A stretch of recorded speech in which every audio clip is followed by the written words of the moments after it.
Hey up and welcome to the Temple of Bleh. This is a conversation with Kathie Merritt. Now Kathie is one of the lifers of Roadrunner Records. She was there from 1988 until 1990, then swung back around in 1993 up until the Endo days in 2011-2012. Kathie is one of these individuals that bleeds Roadrunner red, and that's a term and a phrase that you're going to hear left, right and centre on this entire project, and you can tell what I mean by the way Kathie speaks with reverence for her time at the label and what the label did. Currently she's head of sales at Epitaph Records, and we go on about that a little bit at the beginning as part of some initial housekeeping and industry talk. Let's jump into it. 1, 2, fuck shit up.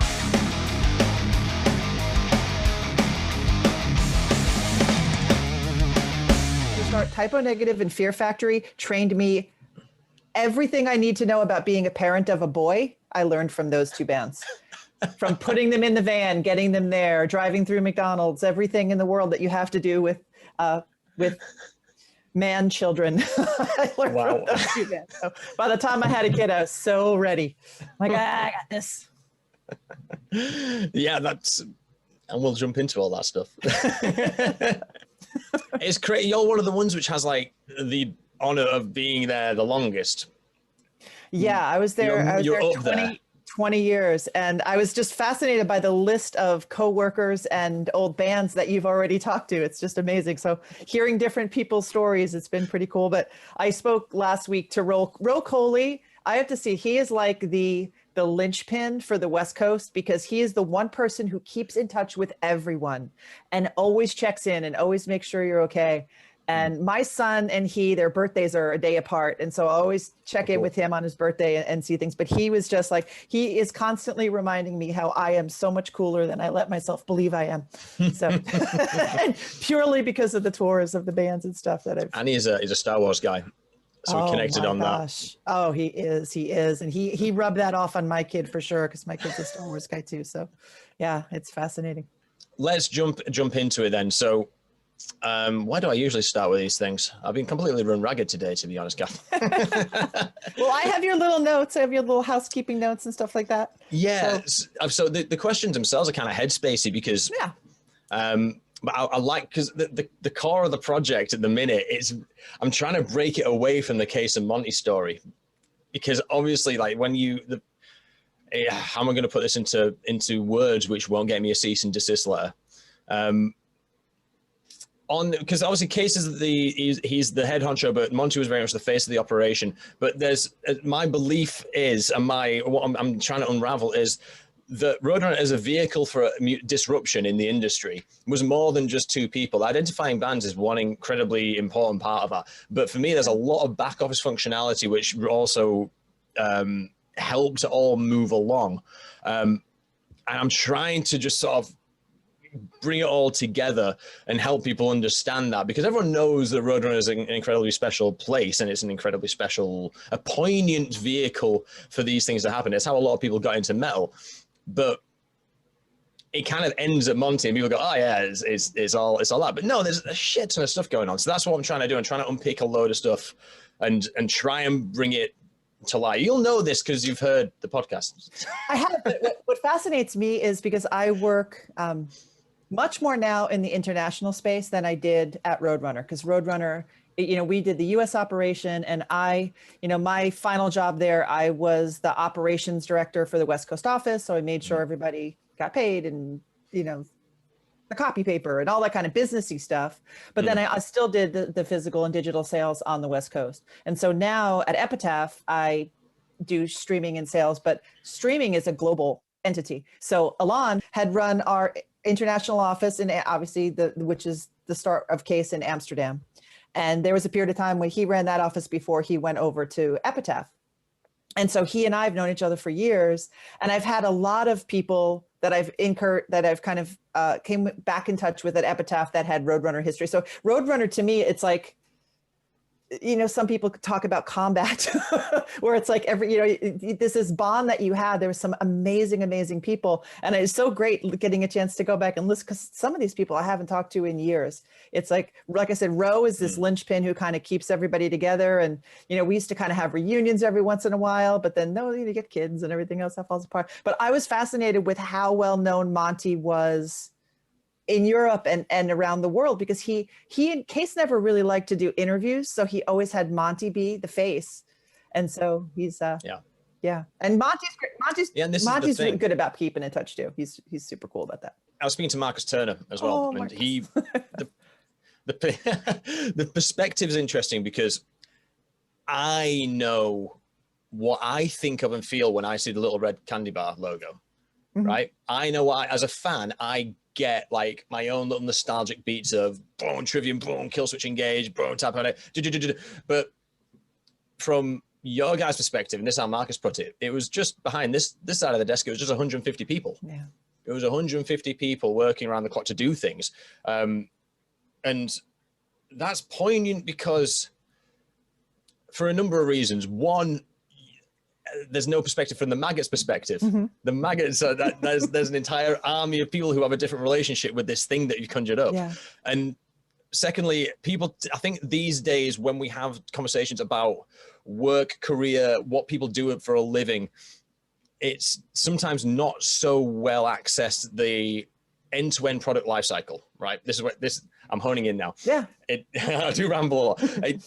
Because people usually work in giant organizations, or they work in a workflow which is so sprawling, especially in like the UK, where a lot of our workers are public sector and health workers. There's an entire like body of things that needs to be alive to work. And with Roadrunner, it's 150 people, which is remarkably small. So the sight of the end-to-end product lifecycle is interesting. And I think that workflow and how people formed a relationship with that product lifecycle is a big part of how it was so effective at bringing bands to the forefront, getting it into the right places, spotting the right talent and pushing it in a certain way. And that's what I want to kind of unravel, because my generation of metalheads might not get that. We might think, oh shit, you just start a label. Oh shit, you just sign a band, and then you just post enough things on Facebook and that's it. It's like, no, there's got to be there's a bit more engineering to that. Yeah, I mean? Now it has, like, with me at Epitaph, it's volume. So the amount of time that I spent with a band at Roadrunner, I probably went to 100 either radio interviews or in stores or tour dates per band per album cycle, and we'd work them 2 or 3 years. So I knew these people's parents, and I knew their girlfriends, and and it was like really like you were so ingrained in it. And now it's like Epitaph put out 400 products last year.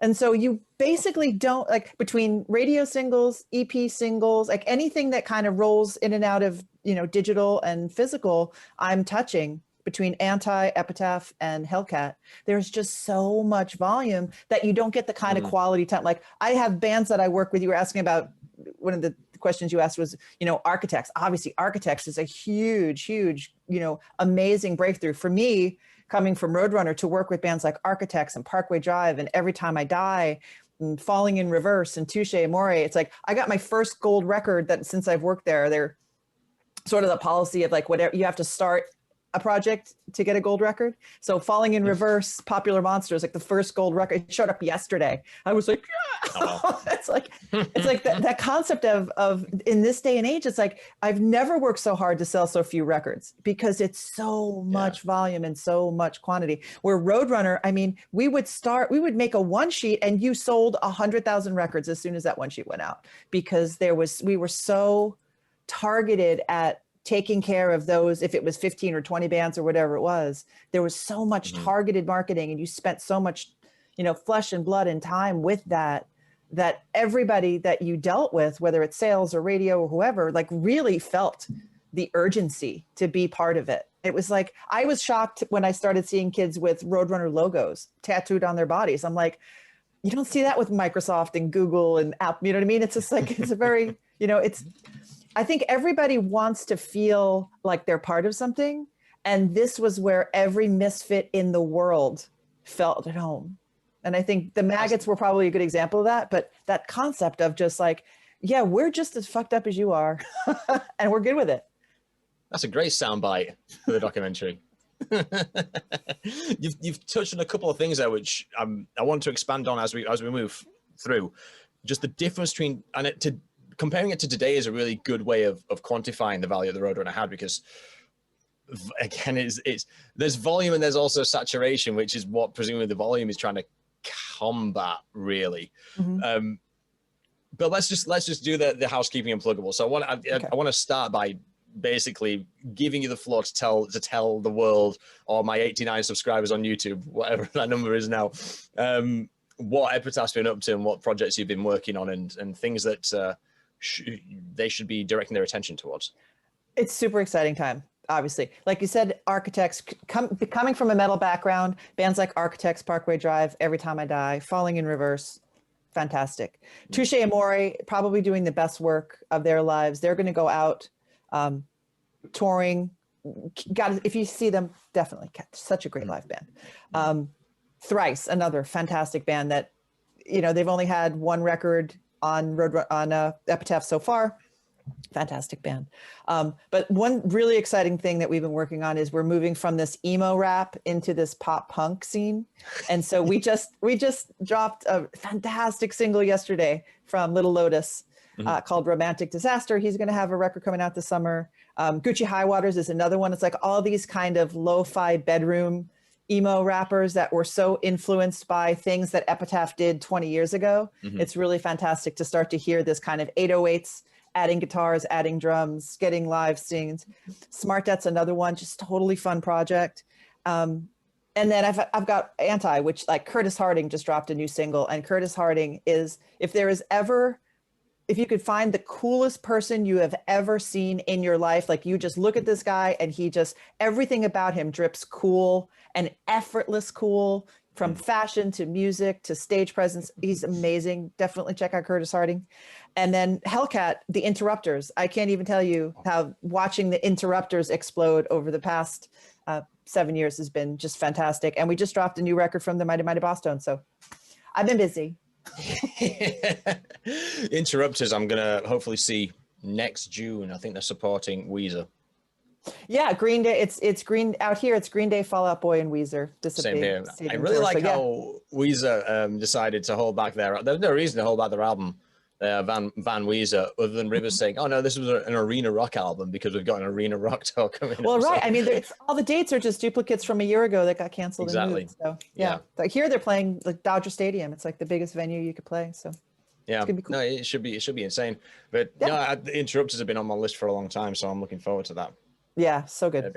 It's interesting to talk about like the moving from like the emo rap to the pop punky stuff. Like as a strategy, it must be interesting because you've got living memory of all this stuff that happened on Epitaph, which is being influenced in the new age. But at the same time, you've got to also have a cyclical strategy in the business to go, let's make sure our mindset isn't ingrained in what we were doing 10 years ago, because I guess like maybe it's a bad comparison, but we had thrash, and then there's like a thrash revival of the 2000s, which had been propagated by the same people that propagated thrash in the first place. But it wasn't quite. I mean, I guess you weren't ever going to sell like a Black Album or an Injustice for All, but it speaks to the saturation of the market, as we were saying earlier, in terms of how what things what kind of genres and what kind of brand that certain labels are going for. So it's quite interesting that Epitaph went, no, we're going to go to this other thing that we're kind of known for,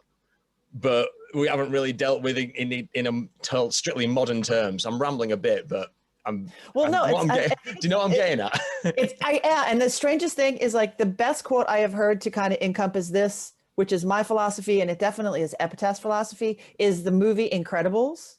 And it's the character Edna Mode. She's like, I can't look back, darling. It distracts me from the now. You have to look forward. That's where you have to go. And so Brett Gurewitz and Andy Culkin.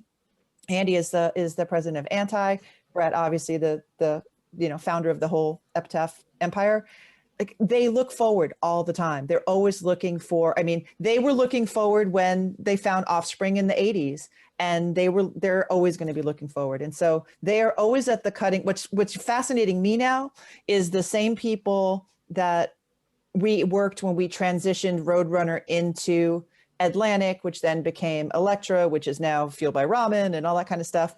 Those guys are signing the same kind of artists that Brett was signing a year before with Nothing Nowhere and that kind of stuff. So it's like, it's interesting because I always feel like Brett is just at that cusp.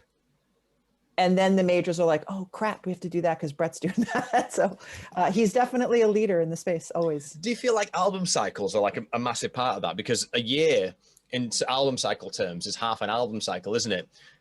It really, because most bands these days tend to go like a 2 or 3 year album cycle.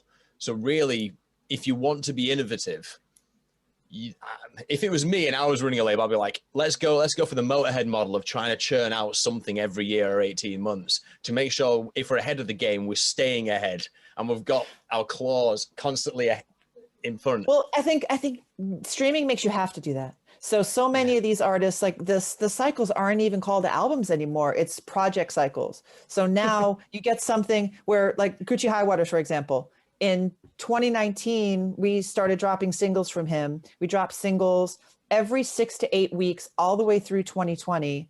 And then at the top of 2021, he drops an album and it explodes. And it's just because he's been churning those algorithms and he's been churning that fan base and he's been keeping everybody attached. And it's very much the SoundCloud method that did that. It's like when you have something, you make it and you put it up right away. And so that's a big part of Epitaph's thing. Is like, it's very artist friendly, artist forward. The artist is always right. Having worked at Roadrunner with a lot of artists, I'm kind of glad that was not the case then, because a lot of those guys were not right. But now learning coming, because Brett is an artist and because Andy is an artist, those guys come from the thought process of what would the artist want to do. So now that's part of why I think Epitaph gets the opportunities we get with a lot of these new signings, because we can turn on a dime. You can ask Alon. It's like something will come in the door on Monday. We could have it up by Friday. It could be better 2 weeks from now. We might have a bigger, you know what I mean? But there's the ability to do that much quicker than there was during the Roadrunner times. There's two things I want to expand upon there. I was hoping we'd get into history stuff, but I find this stuff interesting. No. So I'm going. It's a weekend, a holiday weekend for me. I got nothing. You just let me know. So the first thing there is being an artist-oriented label, whereas Roadrunner at least was perceived to not be. I think there's something to be said. This could be a Roadrunner certainly of its time, and maybe that model isn't quite as accessible these days. And I think it's a lot to do with mobilization and mobilizing a product and a project. The idea is you're a off-kilter death metal band, but you've got something that Roadrunner likes. We as Roadrunner can put it to market and put it to the stretches much quicker than you could do it organically. I think that is kind of one of the muscle flexes that Roadrunner was, which couldn't happen now because there's so much tooling available to the artist on an individual level. Yeah, and I guess it depends on when the artist started, because someone like obviously you look at a YouTube situation or a social situation for Epitaph now, a small band that doesn't have any kind of following, it makes sense for them to, premiere their video on an Epitaph YouTube because it's got 3-4 million people that are watching. Someone like Falling in Reverse, those guys YouTube has been the forefront for them from day one. And they're such a visual band that they always make sense. For them, it makes more sense to put it on, to drop things on theirs because there's more people there, and then later put it onto Epitaph. So with Roadrunner, it was like we had mailing lists, we had industry contacts, whether it be radio, press, retail, anything that in that way. And a lot of the bands that came in did not have that understanding, but also they did not have a reason to think that what they did should go somewhat mainstream. The first time you see a Sepultura record in Best Buy or, Musicland or any of these like big chains, I think people were kind of stunned. I remember the first time that Typo Negative was on the cover of a magazine, it was Alternative Press. And the alternative people wanted to kill us. They were like, how could you take alternative? This isn't alternative. It's like, it's on alternative radio. It's on, you know what I mean? It's like, if just because you don't like metal doesn't mean it isn't good. and that's been like probably the biggest fight that all of us at Roadrunner that bonded us, because it was like you're not supposed to be good. You're not supposed to be popular. You're not supposed to have this happen because you're metal. And the metal people are the most loyal and long-term fans. You know, you see from the festivals over in Europe, somebody could be 18 and they could be 62 and they're still going to those festivals because that means something to them. It's part of, it's the fabric of what makes them. The dichotomy of trying to make metal accessible and objectively poignant with a consumer is in kind of conflict with, but we like it to be outside of the norm. Mm-hmm. But that's kind of like that. In there lies the value of Roadrunner as a thing, as a vehicle. Is how can you make something filthy and disgusting still like knock? I don't know who he knocked off the charts actually. Did Slipknot? I don't know who knocked. I know it was something relatively conventional for the time, and it's just not an anecdote I can pull out in a minute. But yeah, it's. Oh, it was a really big rap artist on Atlantic, the one where Slipknot came in first, and yes. Oh my goodness. I remember that because it had to do, it was, I got the biggest bonus ever that year because it was Hot Topic. Hot Topic reported and the people at Nielsen didn't process the Hot Topic orders correctly. And really? The Hot Topic order was enough to push Slipknot to #1. And what was so funny was Mick from Slipknot. They'd had a party out to celebrate out here in LA at some posh hotel. And he's like, and I know this guy, this rapper, he was like sitting with his friends and they had this big bar and they were ready to pop the Cristal and they were doing all this great stuff. He goes, I was standing in line at Walmart buying toilet paper when I heard that I had the #1 record in the country in Des Moines, Iowa. It's just like, to me, it was just fascinating. I could tell you later. I could ask Austin Stevens, if you haven't talked to him yet. He was such a go-to. Great guy, still works with WIA and still works with a lot of the Roadrunner artists. He does. He's one of the VPs of streaming over there, but he'll remember who it was. Yeah, I'm just trying to find it now, but the point being is the trajectory that Roadrunner were on, which is this is the vehicle for disrupting the industry in such a massive way that we've knocked off. The thing that came up there when I was looking was Slipknot knocked Ed Sheeran off the charts, which is obviously a more recent example. But the fact that it's a vehicle for that makes it really important and poignant, and it's a different beast these days. So the second thing I wanted to ask was the emphasis on streaming, because I keep hearing and I keep propagating the message that there's never been more money in music these days. People are buying more music these days in some way or form. Maybe it's just metal, and maybe it's just the vinyl market, or maybe it's just the bundle market. How much is, for a label's income or for a label's revenue, how much is reliant on streaming and how much is reliant on physical in the new age of like physical vinyl bundles? Oh, with us, probably 70% is streaming. Wow. Yeah. Wow. So it's that. I mean, and obviously, if you're like we work with a merch company, Kings Road Merch, that does like Descendants and stuff. I mean, obviously, it's a separate company, so it's not considered, part of how our numbers go. But we sell our vinyl to them. Yeah, but I'd say probably at this point, vinyl's 25-30%. That's crazy. I thought it was a lot more than that. I thought like the last few years would have brought it into balance in terms of the actual numbers, as in money getting passed over the counter. That's crazy. So every time I'm streaming something, well, like 2.2 our fiscal ends in June, so I'll let you know if the last year, because the last year has been crazy. So now with all these pressing plants having backlogs and issues and stuff like that, because everybody being home, I mean, I probably bought more vinyl this year than I'd ever bought before, because what else are you going to do? You have a handful of record stores that are open, you go buy vinyl and have, the fact that my 20-year-old son buys vinyl every week just fascinates me, because, Well, since I last bought vinyl, I've moved into a house and had kids and things like that. So I bought my first vinyl for nearly 8 years last week. Nice. Evil's new album and a repressing of Andrew WK's I Get Wet. WK. I love his new look. It's great. Yeah, I need to get on board with the new music, because the last album he did was really good. Yeah, it was really great. Christ, I saw him at South by Southwest. I want it was like 3 years ago. It was wonderful, but I'm so excited to get rid of those white pants. That's horrible. What is it? The new one? God is Partying is the new one.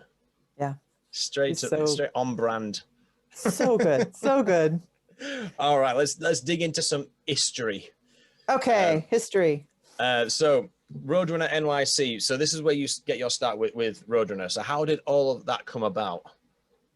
I worked in college radio. I did a metal show in college radio in the 86 to 88. We're talking years ago. And I worked at the station on Long Island. Long Island's a suburb of New York City, WNYT.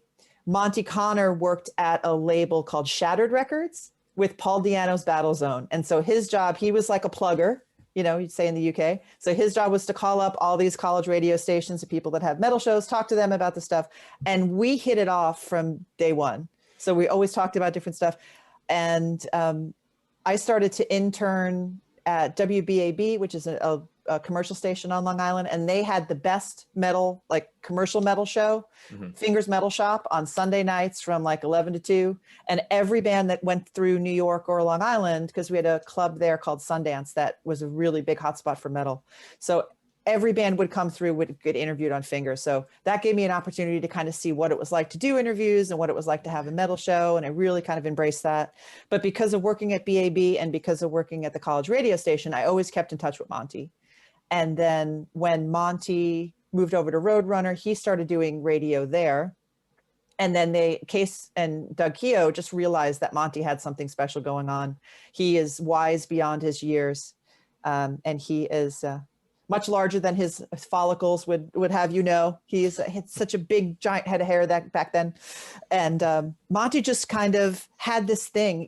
Sometimes you meet these very special people in your life and you don't know what it is about them. But Monty was sort of like the older brother and the little sister that you never had. He had sides of him that were both, you have kids, you understand this. And now Monty has kids and, you know, but it's, keeping in touch with Monty was what happened. So then when I went to graduate, I started working full-time at the radio station, at WBAB radio station. And Monty reached out to me and he said, do you want to do college radio for Roadrunner? And so it was an opportunity. It was like a dream come true. It was like all I really ever wanted to do was be able to work at a metal label. And he gave me that opportunity. So I started in November of 88. Wow. I wasn't even born then. It's crazy. It's insane. That's okay. Oh, by the way, can you hear this fan in the background, or is it okay? No, I can hear it. It is so fucking warm in this country today, and I don't cope. Oh, congratulations! I've been looking for an excuse to sort the garden out and make it safer for the kids, but it's just not been not been workable for the past few weeks. But now I've got that Norse kind of condition where I need to be cold, and I just realized I've got it on full blast, and I was just wondering if it was coming through. Anyway, no, I can't hear it at all.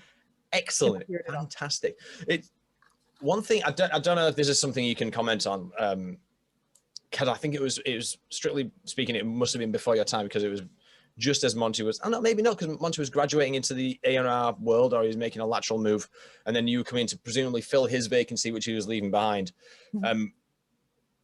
What is it that turned Case and perhaps maybe even Doug on to death metal and thrash? Because at this point, Crimson Glory was maybe a few years early. Crimson Glory was the be all of Roadrunner at the time, and I know Sepultura weren't quite signed yet, but there was still. I think this is in that sweet spot where Monty starts bringing in the obituaries and starts bringing in Sadus and things like that. And you probably know Borovoy Kurjan. Like he was, yeah, okay. Borovoy was Monty's best friend. And Borovoy was a writer, and Borovoy had all these contacts. He worked at a management company, and that's where Sepultura came in, because he was sort of managing them at the time. And all these connections all came through Monty. Like that was basically where it started to happen. Okay. Did Case eventually just sort of go, oh, this noise on the fringe and this Florida scene and all this stuff, fine, just bring it in and see what sticks?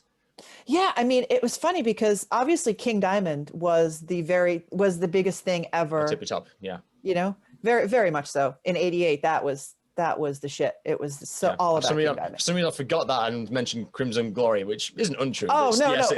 Crimson Glory was a little bit later for me, but King Diamond, like it was all about King Diamond.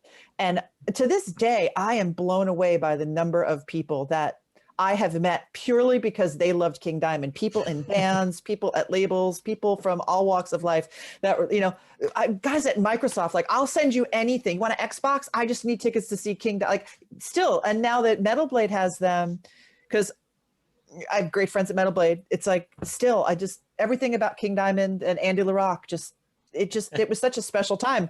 But I think that just leads into, there was so much going on in that scene at the time. And Monty just definitely had his ear to that.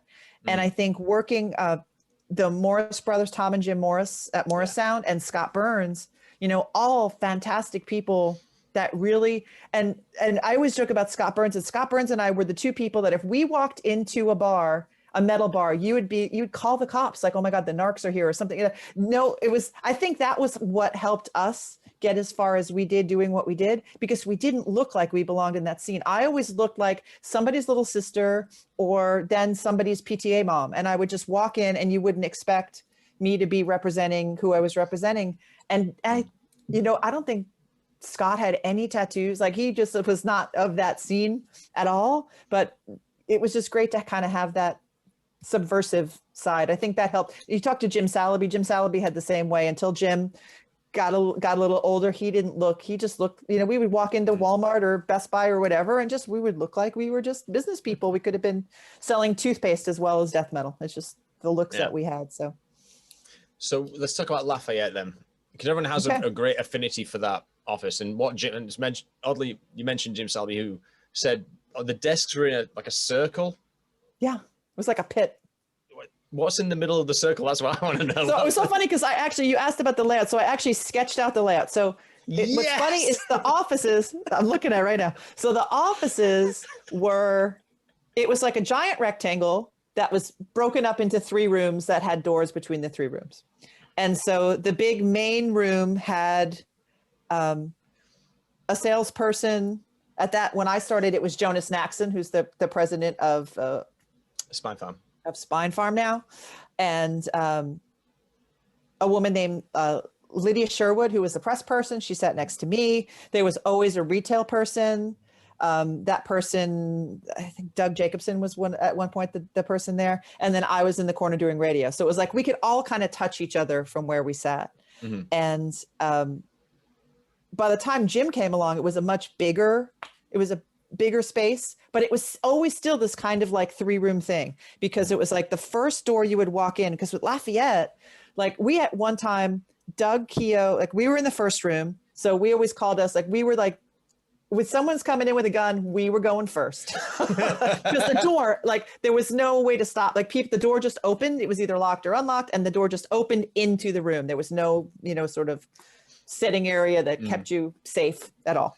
And the only person that we ever thought was going to kill us was Peter Steele. But that was post-carnivore, pre-typo negative, when relativity, important relativity distribution had this thing called super savers, where they would take 2 of your records and put them on one CD if you were like a hardcore band or whatever and you had a short record, and they would sticker it. So you would walk into Musicland or whatever, and you'd pick it up and it'd say super saver, and you were getting 2 records for the price of 1. Well, he had gone into a store and seen 2 carnivore records on this super saver thing and thought that was way too commercial for his taste, and burst in the door on a day when all of our bosses were on vacation. And so it was like me and Doug Jacobson and this guy, Larry Getlin, who was the press person at the time. And here's Peter Steele. None of us had ever worked with Peter. We didn't know him. And he was just like, I'm going to fucking kill somebody. And I'm like, I don't think it's going to be us. I don't think we're who you're mad at. And I'm trying to like talk him off the ledge. And years later, he was just like, I remember you trying to reason with me when I was in this rage of not be, and I'm like, oh, well, that's kind of that's my thing. Talk you down. But that was scary. That was fun and scary. But it was like kind of thing. It was like, the cat's away. There we were. Like, okay. Should have locked the door, maybe. Yeah, should have locked the door. What's in the far room? The far room was part warehouse, part Monty's office. Monty stayed as far away from people potentially with guns as possible. He was always in the back.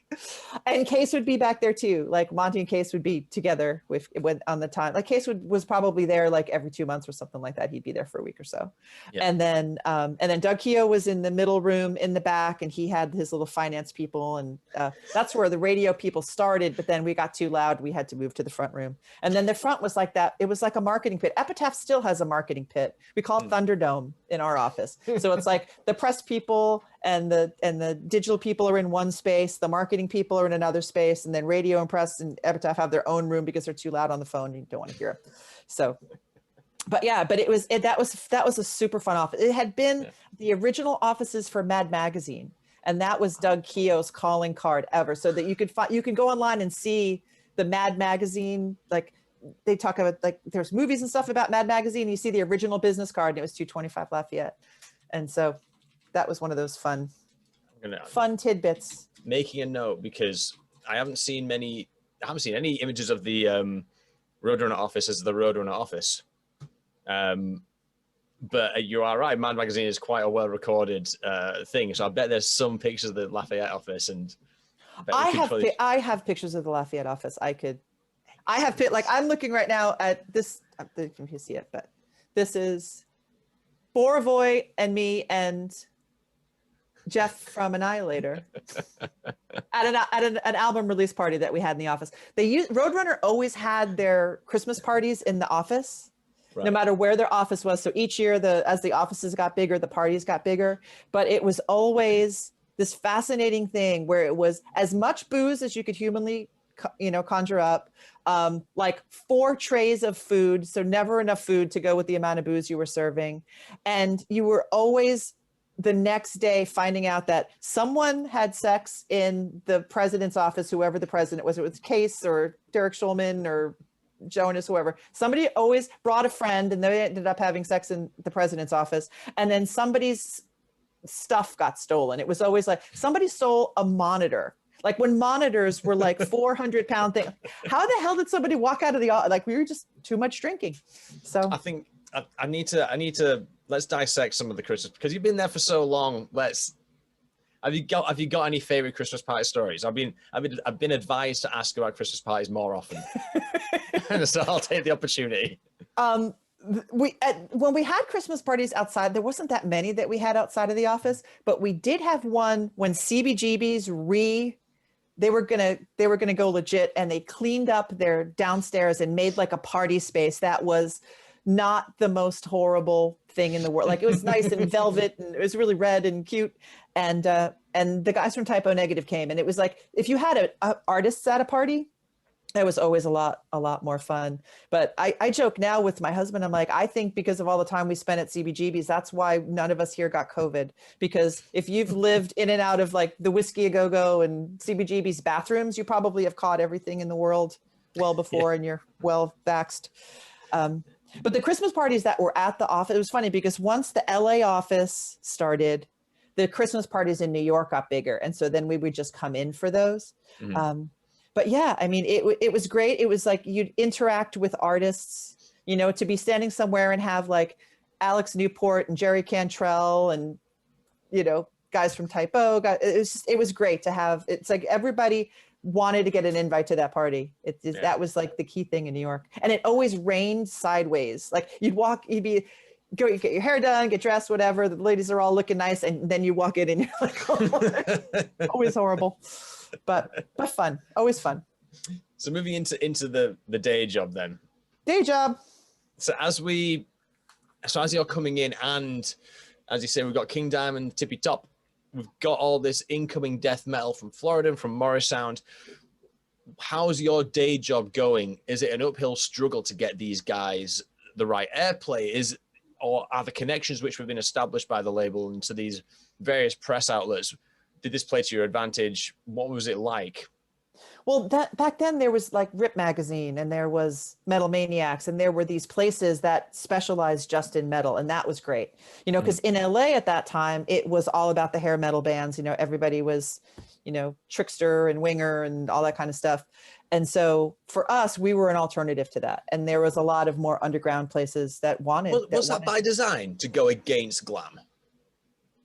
You couldn't compete with the money. You know what I mean? Major labels wanted in so badly that they were throwing bags. Someone like Warrant. I know at one case, Doug Kia was like, yeah, I met these guys, the manager, the Warrant.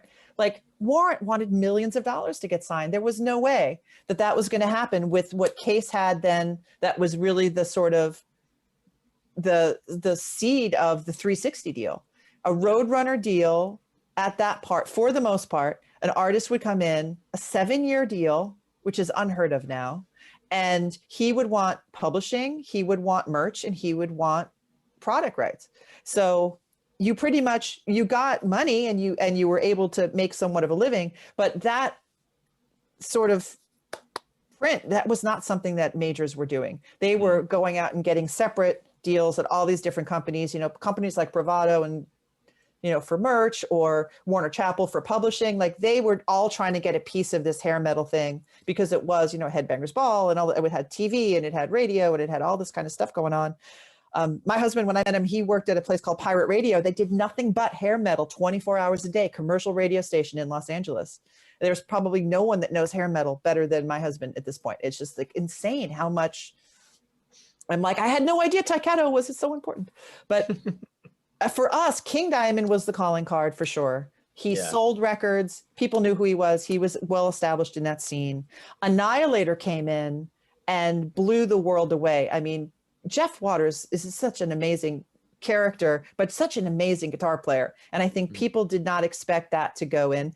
And then when Monty started getting into the Sepultura and Obituary type of scene, it was like all we ever wanted to do was grow up to have a band be Slayer. And so that was always my high point. And it was like, because Slayer was so beyond just being a band. Slayer is a lifestyle. Slayer is a cultural entity. So you would go on the subway, people be wearing Slayer stuff, and you go down the street to the dentist and you see somebody wearing Slayer stuff. And to me, I never felt seriously accomplished until Slipknot, because Slipknot to me replaced that element that Slayer had. I mean, all of a sudden it was like everywhere we went, there was Slipknot, and it was just, it blew up and got so huge. So to me, that was the winning one. But back then, like Sepultura and Obituary, like all they really wanted, and I think Monty and Doug working on getting touring was what really kind of pushed all of these bands over the top. So how would Roadrunner administrate the touring from that? To just expand on what Monty and Doug would do there, because my understanding is it sometimes would be a management thing. I just leave it to the managers to sort out the touring. Sometimes Roadrunner would get involved and try and orchestrate a strategy for the band to be on the road in certain territories. Well, sometimes because we'd have enough bands that were strong enough at the same time, we would do like the Road Rage tour, where you kind of put bands together to tour. But they were just always talking to managers and talking to lawyers and talking to booking agents about having opportunities. I think the really big, and this is moving forward, but the big break I think was Sepultura opening for Ozzy, and then on the No More Tours tour, of which there have been 12 others since, and then for in that same year, and I have my notes of what year that was. I want to say it was 92. So it was like October. Yeah. So October through December of 92, Sepultura opened for Ozzy. And then for the month of December, they opened for Ministry and Helmet. Wow. And I don't know if like you've talked to a lot of people, but myself, Jonas Naxum, Mark Abramson, and Jamie Roberts all have this sort of unique qualification. And we were boomerang Roadrunners. We worked at Roadrunner, we left, and then they brought us back. So I worked at Roadrunner 88 through 90. I moved to LA because Combat Relativity hired me to do radio for their West Coast. So I moved to LA at that point. And then from 90 to like 93, I worked at Restless. I worked at Metal Blade. I worked at all these labels that you were talking about that were sort of the competition for Roadrunner. Yeah. So I had worked at all those different places for, 6 months, a year, whatever, until Roadrunner hired me to go on tour, because I had known the guys in Sepultura since the day they came to the States. Like when I was in New York, we actually had them room with my roommates in her old dorm room so that they would have a place to stay at NYU. So I've known them for so long, and Gloria, who had managed them at that point, had worked with Atrophy and Sacred Reich and a couple other bands that we had worked with. So they were just like, we need somebody that we know that can get him up every morning to go to radio, to do retail events, whatever. And it really needs to be somebody that understands how Roadrunner works and understands the importance, like you said, of radio getting this done and press getting that done or whatever. So everybody would send me, every Sunday I'd get a list of all the things that had to be done during the week. And then my job was I would follow their bus in a van, drive around with them, pick them and take them to all these different appointments that they had to go to so that the road manager and Gloria could deal with what it was like to be on a big stadium tour. And it was fascinating. I've been to every state in America, and then to be in every state in America with a Brazilian death metal band is a whole different world, but fun and wouldn't trade it for anything. But yeah, it was fascinating. Was it your ambition to move to LA? Or was it just a big opportunity? You thought, we've got to jump in both feet? Relativity, for me, it was a personal decision. I had, failed marriage, I guess, that crazy ex-husband that you're like, where could I go get a job that is as far from here as humanly possible? And that was Los Angeles. It's 3,000 miles away. I can edit that out if you'd like. Yeah, no, that's fine. That's fine. Are you sure? Yeah, no, it's the fiber of what built me to be a strong person.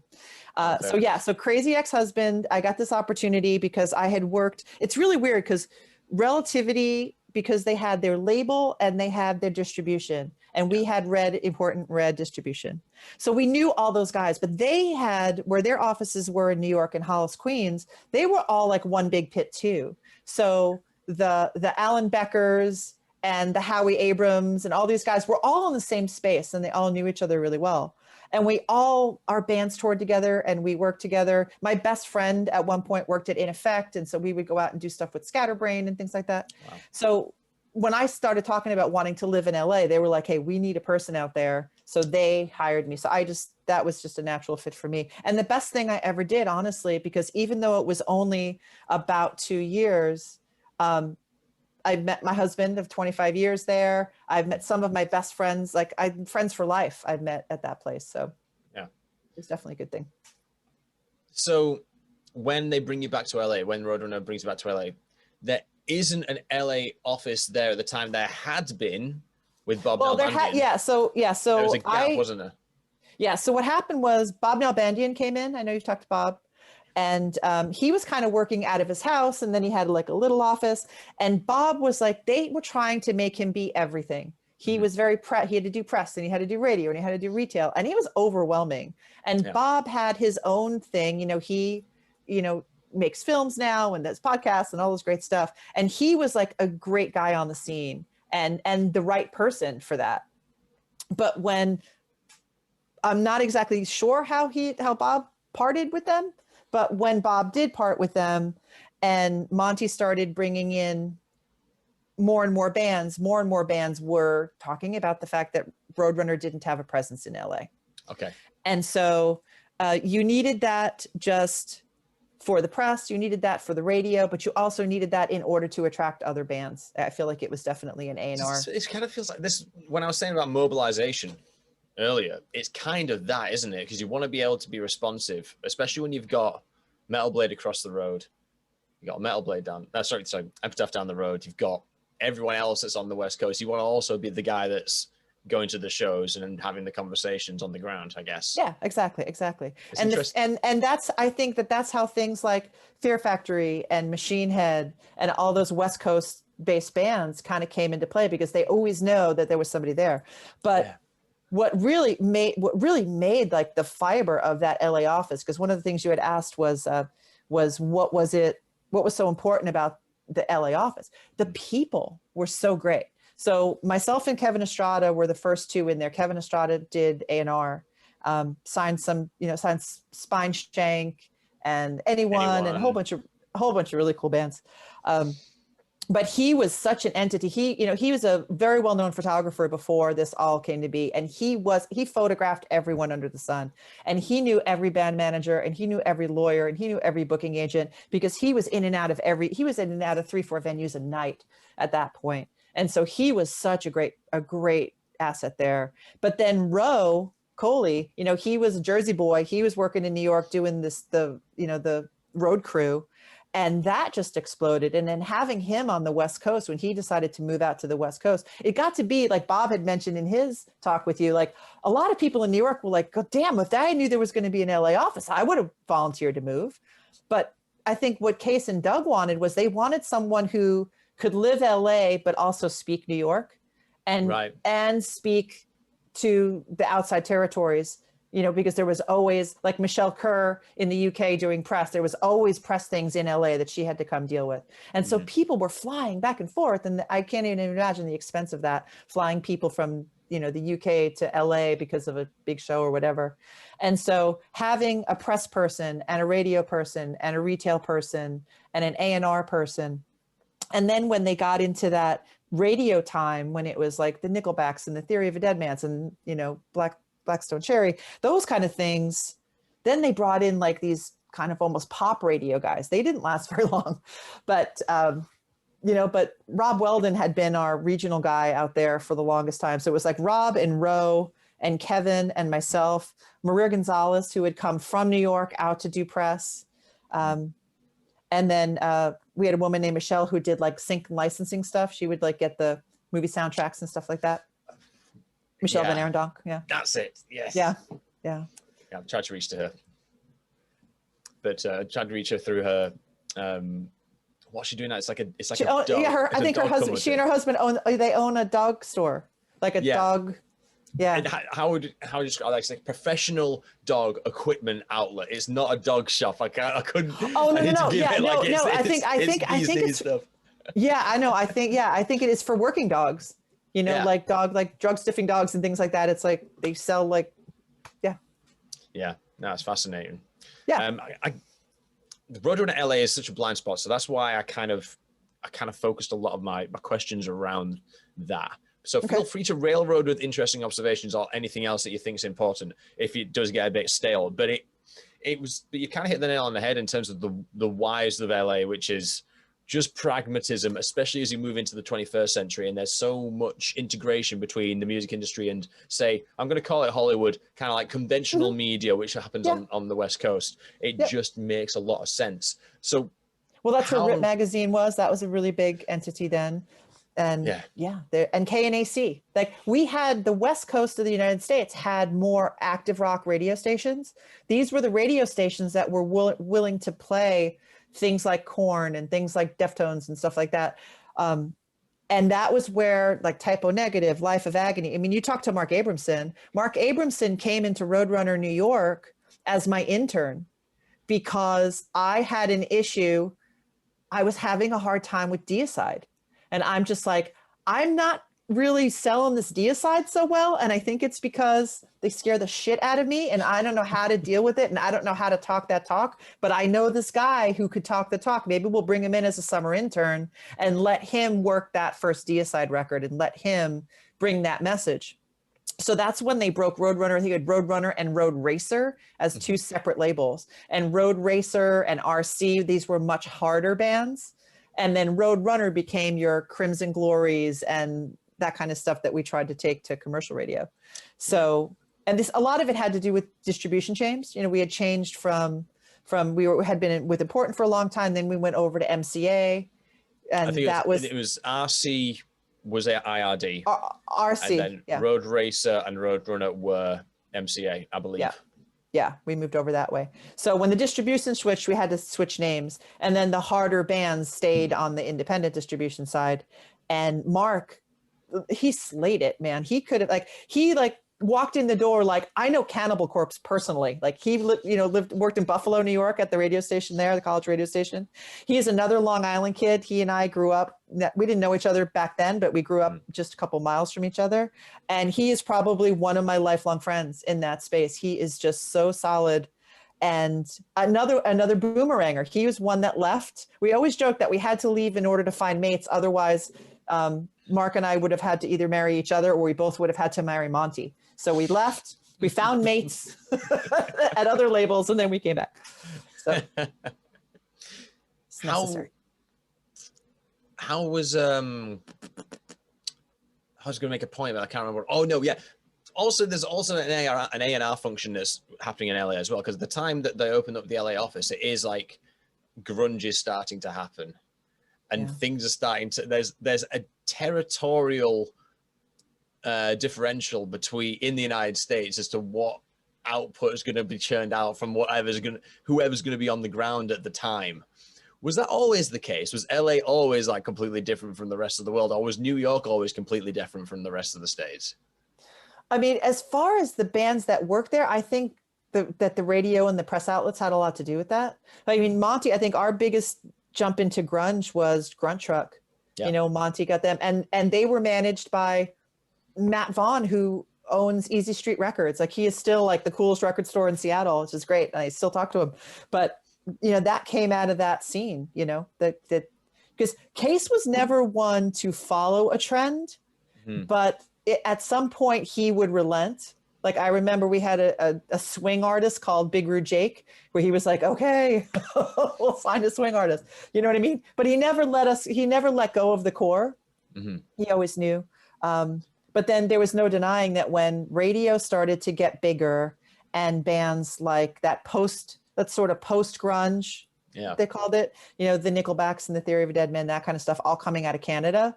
I mean, that definitely, that changed everything. That changed all of our lives. Like, we financially, in terms of sheer gravity and things like that. I mean, you just like, I remember, you know, so that the second Nickelback record, the Silver Side Up, that came out on 9/11/2001. And I know you had asked the question about how did I hear about the Def Jam purchase in 2001? My son was born in March of 2001. So we had a Roadrunner office. We worked in the Relativity IRD offices forever in LA. And then when Case was like, yeah, I think we're going to change our distribution, so I think we're going to have to move for MCA. So we moved to Hollywood, to this skyscraper that was right next to the club, the Palladium, which was like the biggest, hottest thing at the time. And it was great. And it was on Sunset Boulevard, and we were rocking, and it was great. Right down the block from where Amoeba ended up eventually being, but it wasn't there at the time. And it was one really nice building in a shithole neighborhood. It was horrifying. But, you know, we did what we did, and we had covered parking, and we were kind of hidden from the horrible part of Hollywood. But Hollywood has changed so much now. Hollywood is a much nicer place to be. We were there. And then at one Case was like, we need more space. We're going to hire more people. So we need to move up the block. So we moved up towards Beverly Hills, West Hollywood, up by the Whiskey and the Roxy, because Kevin was like, if I have to go to these shows and I have to take photos of people and I have to do this, like, well, can we be a little bit closer to where everything's actually, at that time, everything was happening like within like a 2-mile stretch of the Sunset Strip. So that's where we moved. And I was about 7 months pregnant when we moved. And I went on maternity leave for 11 weeks. And in that period of time was when the whole Def Jam transition happened. So you were like, shit, am I even going to go back to work, man? No, I knew for sure I was going to go. Believe me, working at a label was way easier than staying home and being a parent. So I'm going to hire some really nice women to help me raise this kid, and I'm going to go back to work. And so that's what he did. And but my boss, Michael Cantor, at the time was just keeping me up on it, because he's like, okay, so we're not going to deal with Red anymore. We're going to move over to these people. And I had to start, while I'm home, you know, on maternity leave, start calling people and start trying to introducing myself, so that as soon as I came back, about 2 weeks later, that transition happened. Yeah. And then my first albums I was presenting like that summer were Silver Side Up and then Iowa from Slipknot.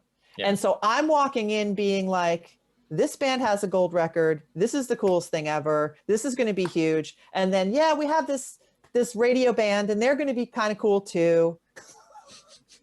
And when I came out of that presentation, I did this big presentation for Tower, and one of the guys from Tower was like, yeah, man, like, this is just going to blow up. And I go, I know Slipknot, right? And he's like, oh no, Nickelback. I'm like, really? I think I need to start asking more about Nickelback, just because some weird. People at Roadrunner are a little Nickelback resistant, because the real hardcore metal people, it was if there had been social media back then, we'd had trolls constantly. Yeah. Because it was such a different turn. But it's so strange, because Nickelback and Slipknot are like the two flagships of that particular era, right? Mm-hmm. Metalheads certainly would like veer loads more towards Slipknot, but me at the time, I was just a kid. I kind of related more to Nickelback. And in fact, my more nostalgic music moments at that time were mostly centered around Nickelback. But how could they not be? They were on the radio all the time. Like exactly. that was when we beefed up and ended up with like a 10-guy radio team. Wow. And okay. Yeah, and we had regionals everywhere. We had shows everywhere. And it was like nothing we had ever seen. It was fabulous. And it took Ron 3 months to convince the rest of the label to sign them. It was Dave. I'm going to say Dave Lonko was definitely the head of radio at the time. Was definitely a big reason why that happened the way it did. And at that point, so Ron was there, Lonko was there. And Derek Schulman was there, and and that culmination of those three people that were, I don't want to say they were anti-Monty at all, but they were all in a mindset that was way different from what Monty was signing. So Monty had his people, and Monty was doing what he was doing, and God love him, because the Slipknots of the world, exist because of Monty and Machine Head and Fear Factory and all those fantastic bands, Killswitch Engage and Life of Agony, like all these bands that came through, with the under Monty's reign. Gitter, obviously, I think Killswitch was a Gitter guy, Gitter band, but it was just, that whole element was so great. But what Ron and Dave Lonko and Derek Schulman came in to a sales meeting that we had, and he goes, I'm the person that's going to take you from selling tens of thousands of records to selling hundred thousands of records. So put your boots on and get ready for a ride. And I was just like, okay. This is the singer from Gentle Giant. I'm gonna carry. I'm gonna listen to you. You've been doing. You signed Bon Jovi. I'm gonna listen to you. So it's again, it's just like for me, rose tinted glasses, because I know there's obviously backlash around Nickelback for a number of reasons, and a lot of that starts. If to discuss Nickelback as an entity, you have to start talking about internet culture, radio culture, general music industry stuff, to actually try and unpack the whole thing, right? So I'm not going to try and bore us to death with it now, but it's so difficult for me because I was already like sat there listening to it as a young man. It's like, so I was already behind that mirrored glass, really. I think people that liked Nickelback were shocked they were on Roadrunner. That was the first one. Yeah. And the second one was, I don't know what it is, but just in popular culture, they seem to be the universal adjective for things that people hate. And I love the fact that they were willing to poke fun at themselves and let that be part of it. But it's just so funny. Like, there are so many references in television shows and movies and whatever. And it's like, oh, well, at least you're not Nickelback. That it's just so funny. Yeah. I mean, I think it's now Imagine Dragons. I think that's now the band. I think Nickelback are sort of like kept just hitting it. And now they've done that transition that bands always do, which is they either, not that there's a peak and there's a drop, but there's over the time they've found their audience. And just by chance, the audience are there in droves. So I think it's kind of like by the numbers to make fun of Nickelback these days. So now I think Imagine Dragons are the ones where it's like, this band are absolutely fucking, this is the scapegoat for all things bad music. Yeah, so, here we call it the flyover states. So it's like you have New York and you have LA, Seattle, whatever. And so we always joke about the most new and creative things come in on the oceans. The people that don't have oceans just get what we give them. And they have the radio stations, they have the press outlets, and they like trucks, they like rock, they like to cut the arms off of their shirts. I mean, it's not stereotypical at all. It's definitely what happens, but they also are diehard loyal for rock bands.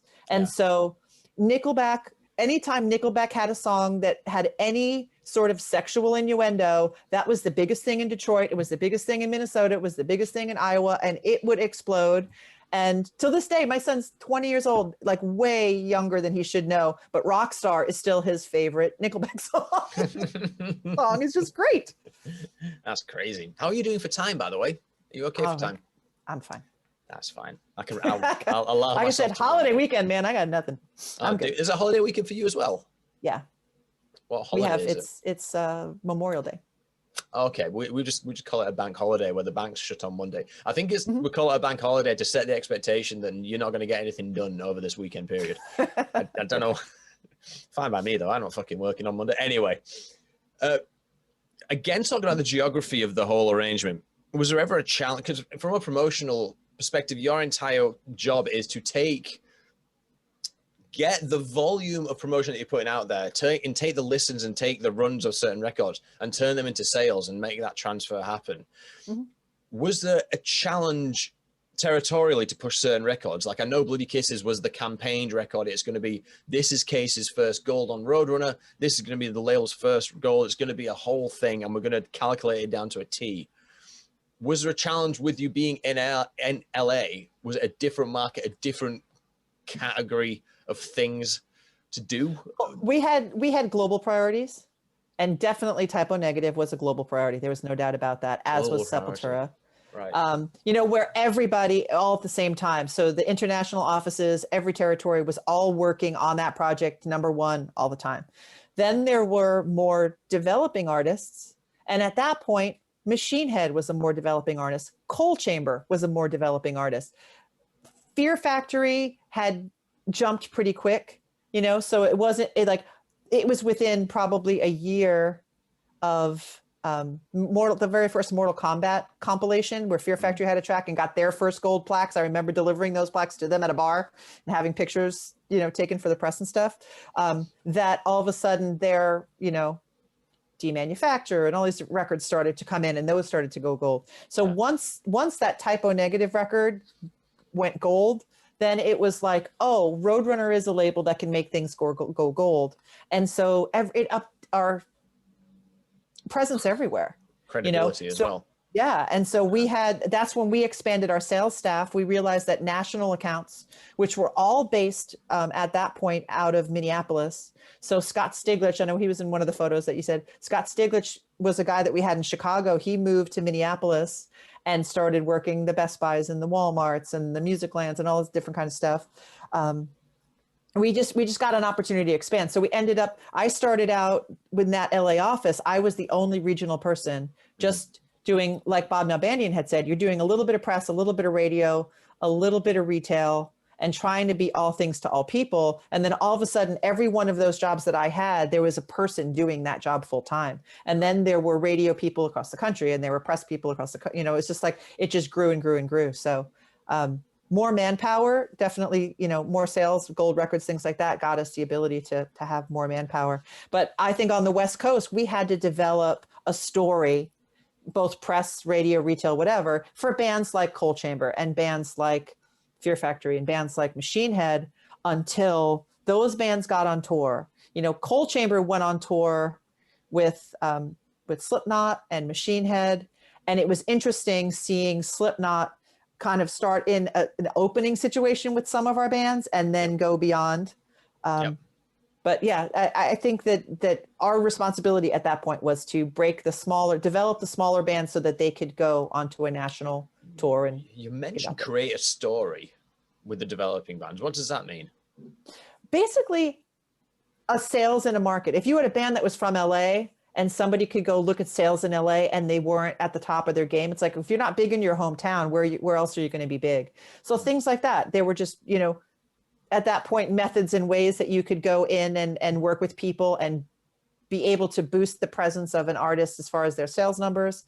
As far as radio, everybody had like hometown shows and things like that. Hometown, the local, Phoenix had radio. LA we had KUPD or KNAC at the time. Bakersfield, San Francisco, Sacramento, Seattle, there were all these hubs for the heavier music. And so we would run the bands up and down. Mark Abramson and I spent more time in vans driving, following Typo Negative up and down the coast, trying to get them established on the West Coast when they were just in vans at the time. So it's like, that was our mission, was you take this territory and you go up and down this market, peddling your wares and peddling your story to everybody until you could start to see it matter in SoundScan reporting or in radio reporting or whatever. Right, okay. So that then you could say, okay, this is the biggest band in let's the Coal Chamber was the perfect example. Coal Chamber blew up, and then it was like, and then they got to go on the Ozfest, and then they got to go on this thing. But you had to have a certain amount of presence in your hometown, numbers wise, that data that would back up making a national person take notice. So I guess this when you say create a story, it's the correlation between activity and output, where it's like we ran the band through the gauntlet, and now we're at this point. Mm-hmm. So we can therefore recognize trajectory and therefore recognize potential and get more money out of case to invest in that. Yeah, exactly. That's the story. Okay. Yeah. We were talking earlier about disparities between physical and digital and old days and new days, and you mentioned targeted marketing. Now, I imagine targeted marketing back in those days is a lot different from algorithmically big data targeted marketing these days. Mm-hmm. So how would Roadrunner classify its audience, and how would it compartmentalize its demographic? Is that a silly question? We were the wet dream of the teenage boy. I mean, that was what we went for. We had this in California, we always call it the crystal meth belt. It's like this run from inland Los Angeles up through Sacramento. And it was where all the rock clubs were. And it was where everybody, it was the 5 freeway where everybody drove through and everybody was all, but it was like, it wasn't like this kind of like, you see Florida had like this bro scene where everybody was, doing dancing and, on ecstasy or whatever. We had like the serious, just pot smoking rockers. And that was definitely our demographic. And I think Roe and his street team definitely tapped into that demographic, because he was getting college kids and young adults to get out there, go to shows, hand out stickers, hand out things just to promote the bands. And I think that was definitely something that helped on the West Coast for sure. I think that's one of those, how do I describe it? It's such a non-romantic part of the job, right? The street teaming. But at the same time, for me on the other side of it, I couldn't get rid of the street teamers every time and it felt like a bit more of a unit. So I think there's certainly something there as to how I need to understand what other labels were doing with their street teams. I know they were using third parties. At that point, the only other people that I realized that had street teams at that time was Velvet Hammer Management, and that was System of a Down's label, System of a Down's management company. There was kids at everywhere you went handing you stuff for System of a Down. And Roe was such on the early part of that. He was pretty ingenious in the way that he gave people t-shirts, and he gave them different things, and he'd give them different perks. And we would get like these, we were always talking about these like radio singles, like these, like it would be a CD with like one song that you would send to a radio station. And now in hindsight, realizing how valuable that was, because people felt like they were part of something. People felt like if they got advanced music or whatever, that they were in the know, and they would be willing to like go to the ends of the earth to help that band if they felt like they were part of it. So we'd have meet and greets, and we'd have, street team meet and greets and things like that. Just make everybody feel like they were part of what was going on. And it just kept the loyalty, and it, it would kind of, these kids would just ooze this. It was fantastic to watch. Yeah, it's crazy. It's crazy. It's something I need to unpack. I need to dedicate. I don't know if you can tell, I tend to find little assets of the label, and I try to really drill in. And if you listen to it chronologically, you'll understand when I drop something and move on to the next bit. LA is obviously the flavor of the week. And then once I understand LA and its place in the whole thing, I'll probably move into something. I'll probably try and tackle Slipknot and start knocking. Well, I think you, and I'm not sure how best that you would tackle touring. Monty could probably tell you the better booking agents to talk to, because there was so many people at the time, and I don't even know if all of them are still in that business, but there were just an entity that would take over the world. Once you got a band on tour and you got a band into a tour cycle, they could go everywhere in the world. These, like, I would sit back in LA and be jealous because, the guys from Fear Factory would come in the office and be like, we went to Japan and went to Australia. And I'm just like, damn it. You guys just play guitar. You get to go everywhere.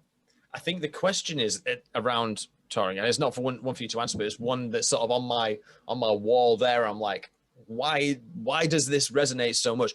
Why did the Black Crusade tour in 2007? Why did it sell out fucking everywhere?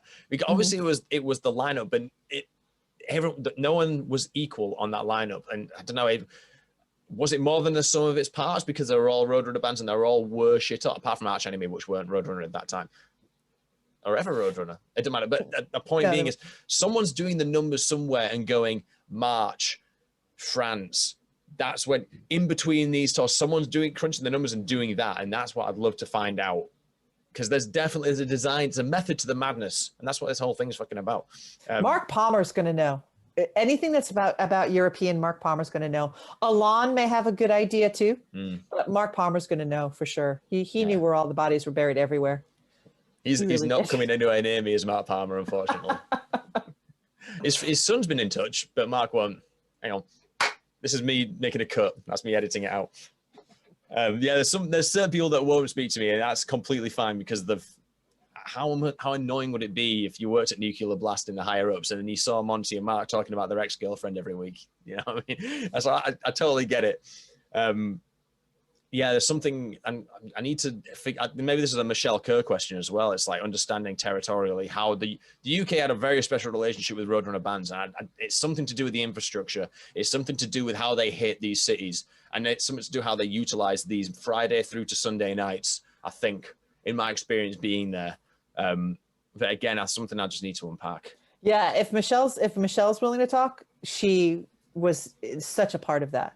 You know, there was what a lot of people in the US used to equate the success in the UK, because I mean, record bands would go to the UK and they'd never want to come back. They'd be like, we're gold, we're this, we're, you know what I mean? It's like they would go over there and be the hugest thing. I remember one of Ron's bands, Medina Lake, I think one of those guys ended up moving to the UK because he was just like, I'm a rock star here. You know, Chicago, I'm just a guy walking down the street, you know, my hometown. It's becoming more apparent because when I went to the shows, it was like, this is the best night of the tour. And I was like, oh, fuck off, man. You say that to everyone that walks through here, you say that to. But actually, now that I'm looking at it a bit more academically, it was definitely like, there's something special about this, UK especially, but obviously other European territories. And you get it with like bands like Dog Eat Dog. Like they weren't very big in the US, but they were fucking huge over here and in Europe. So there's something certainly to unpack there, that's for sure. But I think audiences too, that's what they like. Even the Interrupters were like, we could not believe the kind of response we got. They did like their first like headline UK tour about a year and a half ago, and they were just blown away at the responses there. The fans are just so loyal. I mean, probably the coolest thing for us, you know, a very brief period of time at Roadrunner, but our working with Biffy Clyro. That to me was one of the most eye-opening things, to see a band that could have #1 records in the UK and sell out Wembley and do all this different kind of stuff. And they come over here and they're in a van in a parking lot at the Warped Tour, you know, and that's how I met them. And I would always be like, what's it like to play Wembley? What's it, you know, it's just, to me, it was just so fascinating, the dichotomy. This is a huge country and it's hard to really get a foothold if you're not on the radio, and some things work here and some things don't. Why Nickelback worked when it personally, I think Biffy Clyro is the finest band that has ever walked the planet. They can do no wrong in my book. I have every single one of their records. I buy everything. I am bundles day one. As soon as everything goes up, I have never, you know, I worked on Puzzle, which is such an integral part of their career, but just having seen what happens to them in this country, it's a shame on America. Like, shame on you. I wonder if like the cultural export conversation is kind of resonant of what you were saying of the flyover states, and things happen to those states. And obviously like our side of the world has a very strong relationship with America's exports and vice versa. There's something resonant there that's worth unpacking, because Japan as well is another beast from the East that really clicks with some stuff, but absolutely doesn't with others. And if we're all human and we're all admitting that music brings us together, there's got to be some way we bridge this understanding of how we're interacting with different exports. Yeah, it's crazy, but I think streaming could be that, because on global platforms you get to experience more stuff that you might not normally, you know. But the fact that there's like 64,000 songs a day being fed into Spotify and DSPs right now, there's a lot to cut through. You know, it used to be you really had to have something incredibly special to get a record deal and to get noticed and things like that. And there are so many subgenres and sub little kind of clicks now that people can find their audience. And it's a much nicer time for an artist, I think, because you can find your audience. Yeah. And not everybody wants to be Nickelback. No. You know, it's just not. I think there's like one thing that's not talked about is China. I think China's going to start exporting some fucking insane metal in the next few years. I think there's a kettle over there and it's just starting to whistle. As the DSPs start to, the Western DSPs start to get the opportunity to be there, like Apple and Spotify and stuff like that, it's going to be different. Yeah, for sure. Yeah, definitely. Anyway, speaking about this kind of like the mathematics of it all, what do you think was Roadrunner's most prominent back office function? Because as we said earlier, it's the Case and Monty show, and it's all about the bands and the music that's putting out, and we understand our relationship with the brand through those eyes and those perspectives. But as I said earlier, a lot of the workflow and a lot of the infrastructure which it's resting upon is one massive helpful part as to how everything got out there. What do you think is the most important bit? It's funny because my husband works at a label too. And last night we were looking over your questions and he's like, what do you think he means by back office function? I'm like, so do you mean the people that weren't the A&R teams and the people that were behind the scenes that were getting Correct. things? One example is I'll tell you how that question got born, and you can feed this back to him and maybe it'll make sense to him. But Ro was talking about an intranet. There was a bespoke intranet that was made for Roadrunner by the IT guys, and that's where you guys would do your administration. It's where you'd go on, you'd log on and go, all right, I need to order some promo CDs, and it'd be done through this intranet thing. You wouldn't have to pick up the phone necessarily. You wouldn't have to catch anyone in the corridor. It was done through this particular portal, and that for me is a massive, being an IT guy myself, that's a massive back office function. Obviously, you've also got the finance guys who are going, right, Monty wants us to spend 50 grand on this band. We've only got 25. Who's gonna be the guy that crunches the numbers and gets the most value out of it? Blah, blah, blah, blah. That's what I mean by back office. Those kind of decisions and the brains that aren't necessarily the sexy bits. Well, the lawyers and the contract people, the concept that, like I said, 360 deals, like outside of Roadrunner, the first time I heard of a 360 deal was with Warner and Leor Cohen and Paramore. And so it was like Paramore, and it was all the rage. And it was like 360 deal. So everything that Hayley Williams does, the label entity has the ability to get a piece of. Mm-hmm. In exchange for them making her a huge priority. So it was like, if she paid a concert, they got a little bit. If she had merch, they got a little bit. If she had publishing, they got a little bit. And we were all sitting there going, Case has been doing this for 20 years. Like, why is this such a big deal? Like this, we just thought that was how the world was. And so Blue Grape, obviously being able, one thing that Blue Grape did that was so far beyond or forefront of what other artists had done or label merch companies had done was they understood the European and the ex-US territories really well. And there were certain companies, certain countries where in order to sell without paying huge tariffs, you would have to have something made in that country. So Blue Grape, that whole team, they had people like, and I couldn't actually tell you which country, say it was Poland or whatever. Say it was like, you would have to pay a 20% tariff if you brought stuff into Poland that wasn't manufactured in Poland. They would have a person at the border that would pick up stuff in a truck and go somewhere and slap labels on that said made in Poland on that stuff, no matter where it was made. And then when they sold it, it said it was made in Poland. They didn't have to pay the tariffs. Wow. There were other places that if you had items that were quote unquote damaged, you didn't have to pay fees on those. And so they would take like the top 10 shirts and they would rip them. And then the person would open the box and be like, oh, obviously these are damaged. And then we go, and then everything underneath would be cool. But it was little tricks like that that gave them the opportunity to break into territories. And if you ever get a chance to talk to Max or Gloria was like, Roadrunner knows all the tricks and all the back ways of saving a band money across the board, whether it was just like little international fees or anything like that. They always had, and it was because we had such a web of people. You know, it definitely goes back to the people.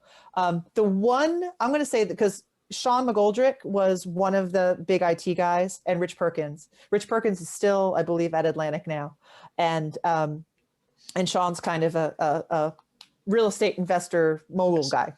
But they had come up with this idea and I'm going to say, I'll look at my notes real quick to see what year it was, but it was, so iTunes came out in 2001. Yep. They were like, oh, we can do that.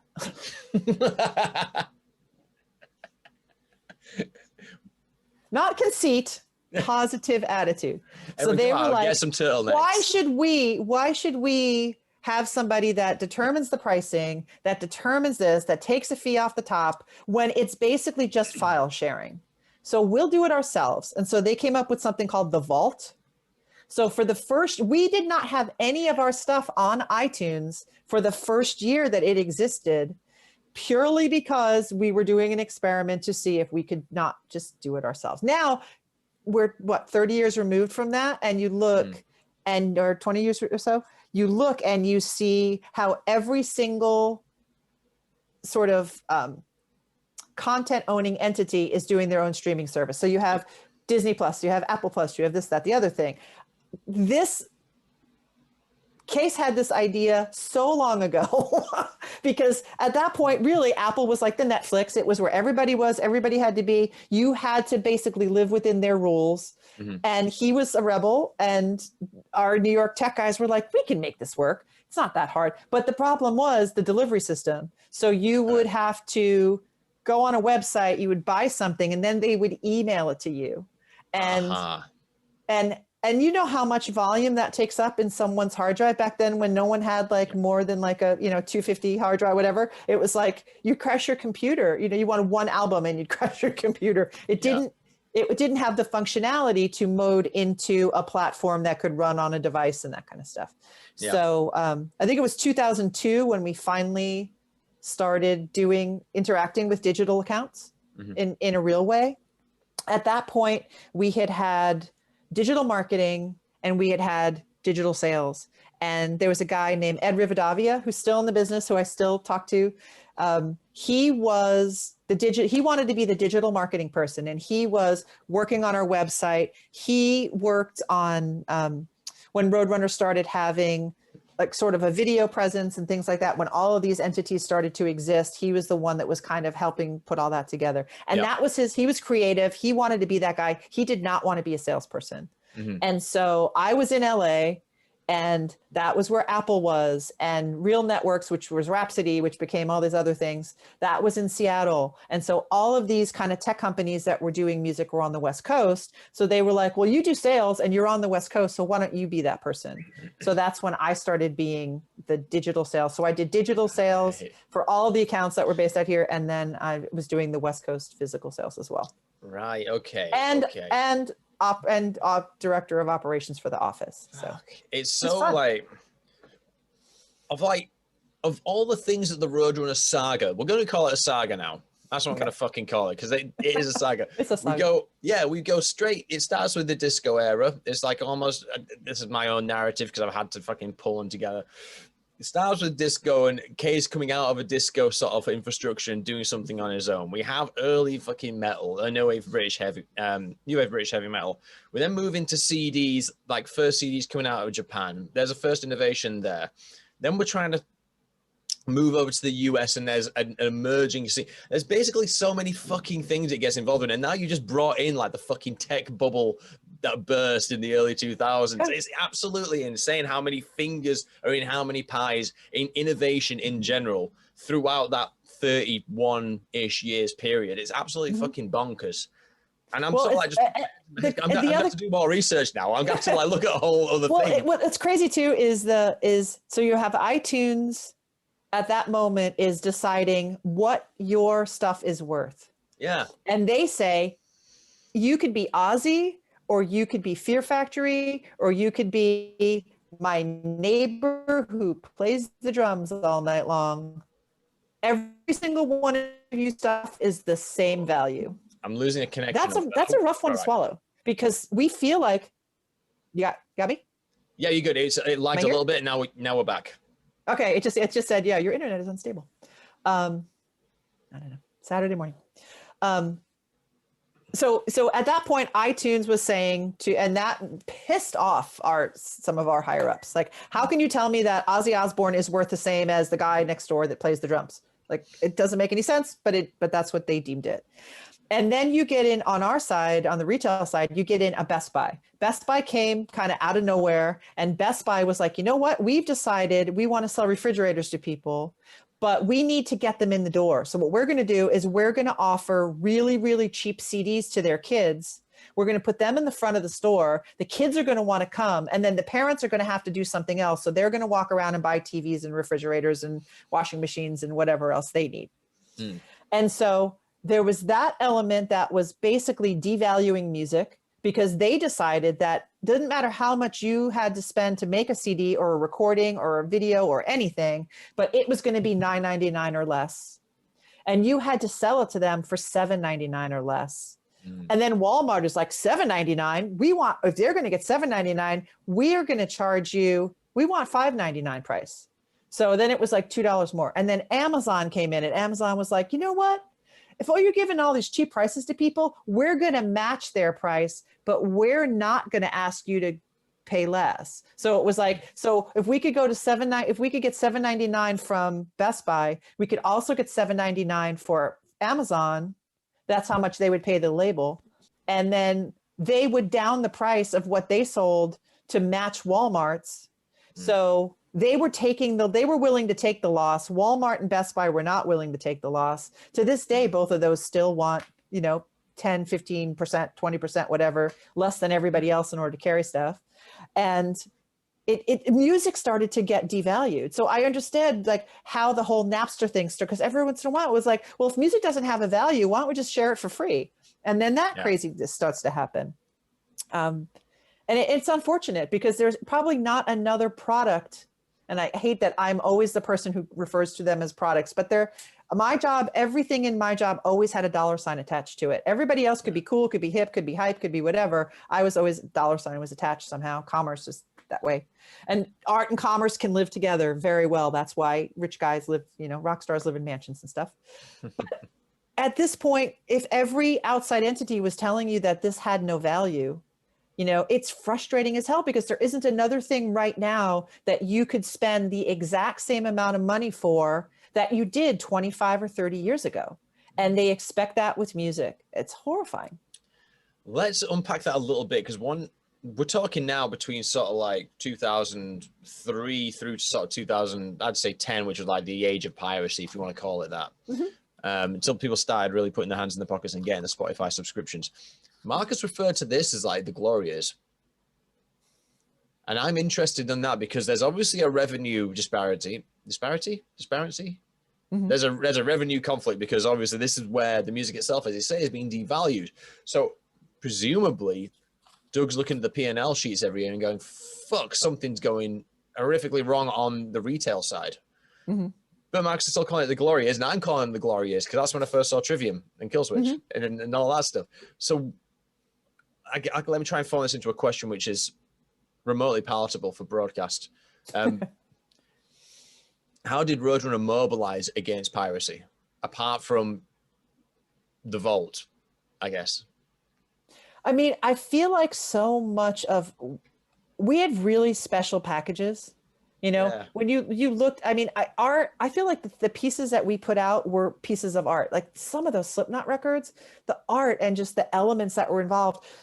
Machine Head was another one. They always had like special stickers and special things inside. I feel like we were a collector's market. People were completists that were Roadrunner fans. And so I don't necessarily think that many of them understood that you had to choose between a download and a physical piece. I feel like sometimes I used to feel like the Apple Store was, the showroom for the physical things that people would get later. But did it hit the bottom line as much as I'm making it out to have done? The piracy stuff. I didn't feel like it did. I think probably someone in our finance department would have a better view on that. Right. Okay. But we just, as we were moving along with bands, our bands were getting so much bigger, and the money that they were generating was getting so much bigger, and having a little piece of the merch and a little piece of the publishing and a little piece of all these different elements, I think definitely helped to keep it afloat. So I couldn't say about what the financial impact was, but I was not, out there protesting with Lars from Metallica the way other people were, because it just seemed like the next natural progression. People, now everybody's music lives on their phone. You never would have thought that, 20, 30 years ago.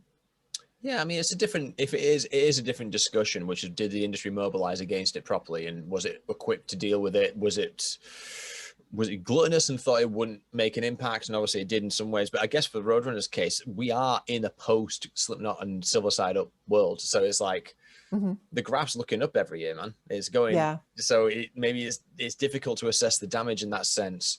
I'll definitely have to ask Doug that one. Yeah, Doug would have a much better understanding. Doug has got like an almost Rain Man like quality for numbers. Yes. So he could probably tell you every spreadsheet from every year. He's amazing. Yeah. Yeah. So I love that guy. He hired me twice. Yeah. Let's close in in the end. I've gone over on my own questions, but my remit, as I discussed earlier, is like trying to find certain things and focus on those to further my understanding. But your tenure stretches into this period, which I've not touched yet. And I'm too scared to ring up Mike Gator again and say, let's talk about this era. Because I love Gator. Oh yeah, man. I'm just like, with Nickelback, Slipknot, everything post 2000s, I'm not trying to avoid, but it's just, I felt like I was a little bit more there, and it's kind of difficult for me to unpack certain things, but we are touching on things which I'm like academically engaged with and compelled by, which is like, piracy. These retail outlets, which are sort of booking to this new digital age. Because in the UK, we had HMV. That was our one. And it was selling CDs for 14 quid up until 2012 when I was working there. And even I was like, well, this isn't surprising anyone that this is going to come crashing down. But I mean, when we lost Tower Records, that was huge. But losing Tower Records, I don't think had as much to do with downloads as it had to do with the business model of Tower Records. The business model of Tower Records was you should have one of everything that everybody that ever existed put out, in case somebody wants to have the third Deep Purple record at 10 o'clock at night on a Sunday. Like it was the keeping the full catalogs there and keeping everything in stock all the time that drove them out of business, and some money mismanagement, because it still exists in Japan. It still exists in Dublin. Like there are still Tower Record stores, and they're beautiful stores, and they look, now there's somebody bought the rights to the name and they're doing it online now. And so now you see Tower Record stuff, everywhere. But it's still like, I have a gentleman I work with, Eric Cherry in Japan. He, Tower Records is still a huge thing for him there. HMV as well. It's like they just, I feel like certain retailers fell and they blamed iTunes and they blamed, that. But also these guys were snorting cocaine off the back of limos in the parking lot. I mean, they were living high on the hog. They were seriously big party time. It was unbelievable, the amount of money that was being spent by people at these different entities. Not all of them, obviously. And you might want to cut that cocaine thing out. But it's just that concept of, you know what I mean? It's like, I always felt like I lived 20 years too late in all of this, because I missed all of the fantastically huge trips to the Bahamas and the giving people drugs in exchange for top rating and all. It's like, we just worked our asses off. We worked really hard and we love what we did. I think this is really the thing when it comes to cyclical natures of industries, where you see a massive downturn in certain economies and certain industries. Like for me, I was going to use that exact thing for pubs. So loads of like great pubs where I live have closed, and it's like, this is really terrible. And it's like, yeah, but half the money I spent there ended up in Gary's nose. And I know that, and you know that. So exactly. Really, when there is an industry level evolution, let's call it digital, or let's call it craft beer in this analogy, there's a different thinking, but there's also what people don't talk about is there's a different fucking standard. Mm-hmm. Because when people break through these industries and start spearheading certain movements, it's not fluke, it's because they worked really fucking hard, and all of a sudden the bar rises with them, and some things just fall under. Mm-hmm. So I'll keep the cocaine analogy in because I think it all wraps up now. If that's all right with you, obviously. It ties in. It ties in. Yeah. It does. Yeah. What did Roadrunner struggle with anything in the later noughties? Like when was radio still very prominent? Like, for example, from a promotional standpoint, was it still the main? Obviously, it might not have been the main promotional tool or vehicle, but how did that change? Because the internet started getting. It's funny because you always can tell from a manager or a lawyer when they walk in the door with a band who they want to meet. They always wanted to meet the radio people. That was just like, who are your radio people? Where do they go? What do they, and that was that was definitely the driving force. It was mainly, and because MTV was kind of a ghetto for us, you had the Headbangers Ball and things like that, but we never got like real mainstream, and then MTV became this sort of reality show thing. And so we never really, I don't feel like anything broke on that space. Probably after my time, YouTube probably helped a great deal, with the later Roadrunner stuff. But yeah, I feel like terrestrial radio was the big driver for sure. Yeah. I guess this is the thing though, and this is me unpacking things as I go. You'll notice I just elaborate and try and further my understanding out loud, like at risk of looking like an idiot, but that's fine. Radio as a function in a label isn't radio solely. It's and again, I'm speaking out of turn. It's the relationship. It's where all the relationships are. In my head, that's where it is. You could go to radio to get people on the radio, great. Or you can get to radio to talk to the people out who are the outliers in that territory, in that particular industry, to move certain brands or bands or things across many other spheres of influence. Mm-hmm. That's the function and that's the value. It's not talk to Mark Abramson because he'll get onto Howard Stern. It's talk to Mark Abramson because he knows 10 people in further up north who can maybe push a little bit more and start turning those, as I say, listens and that exposure into sales. Mm-hmm. I think that's just, again, I'm just meditating out loud. It's not just getting bands on the radio, but it's over a 20, 30 year period, having your ear to the ground as to what's happening in those other offices where the radio stations are. Mm-hmm. Like, I imagine I'm going to bring up a name that I have no connection with. So Cindy Maxwell, you'll have spoken to her a lot in your tenure at LA. And I know she moved across a number of different radio stations. So it's the relationship you presumably had with her, or at least the radio team had with her, that cross-pollinates the Roadrunner brand across a number of different things over a long period of time. It's not about just getting anyone on the radio at the time or whatever Monty's pushing. I think, Well, the thing is, because radios were local businesses.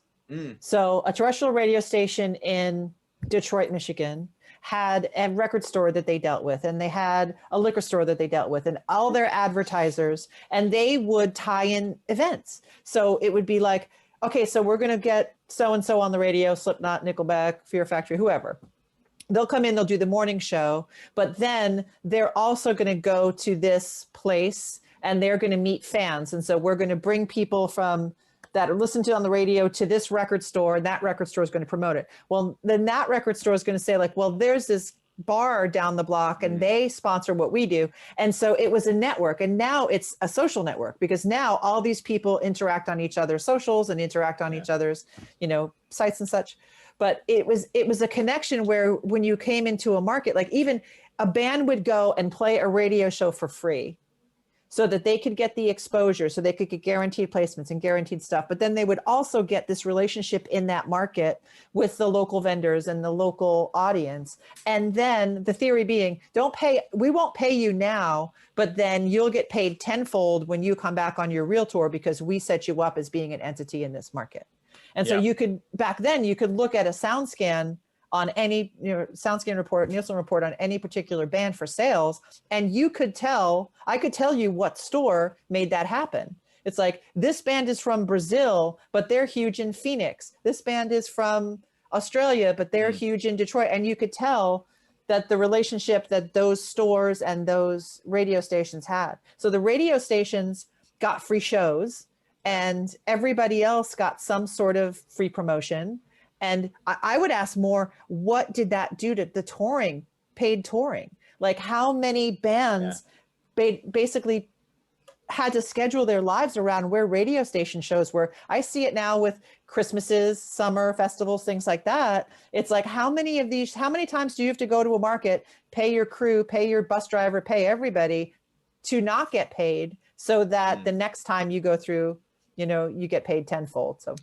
Wow. Yeah. I mean, there's also like a personal aspect from the artist's perspective, isn't it? Because the instruction that day is, all right, you go and be a rock star. And what that means is you're going to be the product that goes into the radio station to get the pictures. You're going to go to the guy's liquor store to get the pictures and do the event. You're going to go to this and do that. You are absolutely 100% bona fide a product today, because it might pay off tenfold down the line. And it sounds like a cheap deal. Would do what we say and we'll get exposure. But it's like you say, if we actually look at the numbers between how it affected the touring, that's the resolution of that transaction of you're the rock star for the day. But then look at something going forward, like a Sirius XM, talk about Howard Stern. When Howard Stern moved from terrestrial radio into Sirius, and Sirius generates enough money that bands get paid directly money from Sirius. So you're getting paid for your radio spin. So then you're starting to realize the value of doing that kind of stuff. It's, now you're getting it in mailbox money, but it's just a different entity. And so I feel like promotion is definitely, I just remember Nickelback at one point, and I hate to bring them into the conversation again if it's not what you want to talk about. Oh no, I'm talking about anything. Yeah. They got to a point where it was like, Nickelback doesn't ride for free anymore. So if you wanted Nickelback to go to, St. Louis, Budweiser would pay Nickelback to play a private show in St. Louis, and that would cover the expense that they would be losing by playing the radio show there. So they had a very, very smart management team, which Dave Lonko, our radio guy, ended up going to work for. That's where he went off to go, because it was a smart concept. It was we can find those corporate sponsors that are willing to pay you to do your job and pay you so well that going to these radio stations and playing for free isn't really going to cost you anything. Wow. And so those kind of private shows and those kind of deals, which I had no idea at the time even existed. But like now you go, because of social media, you go online and it's like, oh yeah, the guy that owns Petco just had Stevie Nicks play his backyard 50th anniversary party or whatever. It's just like, oh my God, like people are just like, rock stars are for sale. It's crazy, but I guess. Yeah. You're going to be a product. Why not get good money for it? Yeah. Yeah. I'm sorry for meditating on what has been your job for the last. I'm still fascinated by the fact that somebody has such a great interest in, like, I was always a huge Roadrunner fan, obviously, because I have history, and it's grown with an obsession about record labels and how record labels exist, because there's an entity of artists that are like, labels suck, we could do it on our own. Yep. And then there's an entity of artists that are just like, thank God my label did for me. And obviously being a priority on a label is a different relationship from being a non-priority on a label. Yep. And that's always going to be the case. But I'm just fascinated with the fact that you're fascinated with this, because this is just, it's a job to do, mate, because I need metal to be good for the remainder of my years. If it's not good, it's no good for fucking me, is it? So let's close this out with, how your relationship with Roadrunner ended, which is presumably the Warner stuff. Yeah. So I had been there. I had done 88 to 90. Yeah. I left. I had Metal Blade. I had Restless. I had Relativity. I did a whole bunch of stuff. Came back in 93 and was there on the West Coast office, 93 until 2011. So right. 2011, towards the end, we were bringing out like, Times of Grace was probably one of the last projects I worked. And just having the opportunity to take those guys around to iTunes and all that kind of thing was really a great, memorable moment. Adam and Jesse are great people. Still see them to this day. Wonderful, wonderful guys. Happy that they're with Metal Blade, because Metal Blade really, truly appreciates what they do. Yeah. And staying independent, I think, is great for them. But yeah, then all of a sudden, it was very strange, because all of a sudden you get about a year in, and all of these deals, and you probably have seen this with the history of the Roadrunner deals, where you'd sign a 3-year deal with an entity. Sometimes they would take ownership of 20%, 30%, 40%, whatever, of your company at the time. And then after the 3-year deal was about to end, Case would have to make that decision either to pay back the money that he was in the red or sell the rest of the company. And so almost every time he was like, he would buy it back. He bought it back from Universal. He bought it back from Edel. Edel, yeah. Edel. And then when he got into that situation, like Edel was a very, very strange deal because they tried to sell their percentage of Roadrunner without Case's permission. That was all craziness.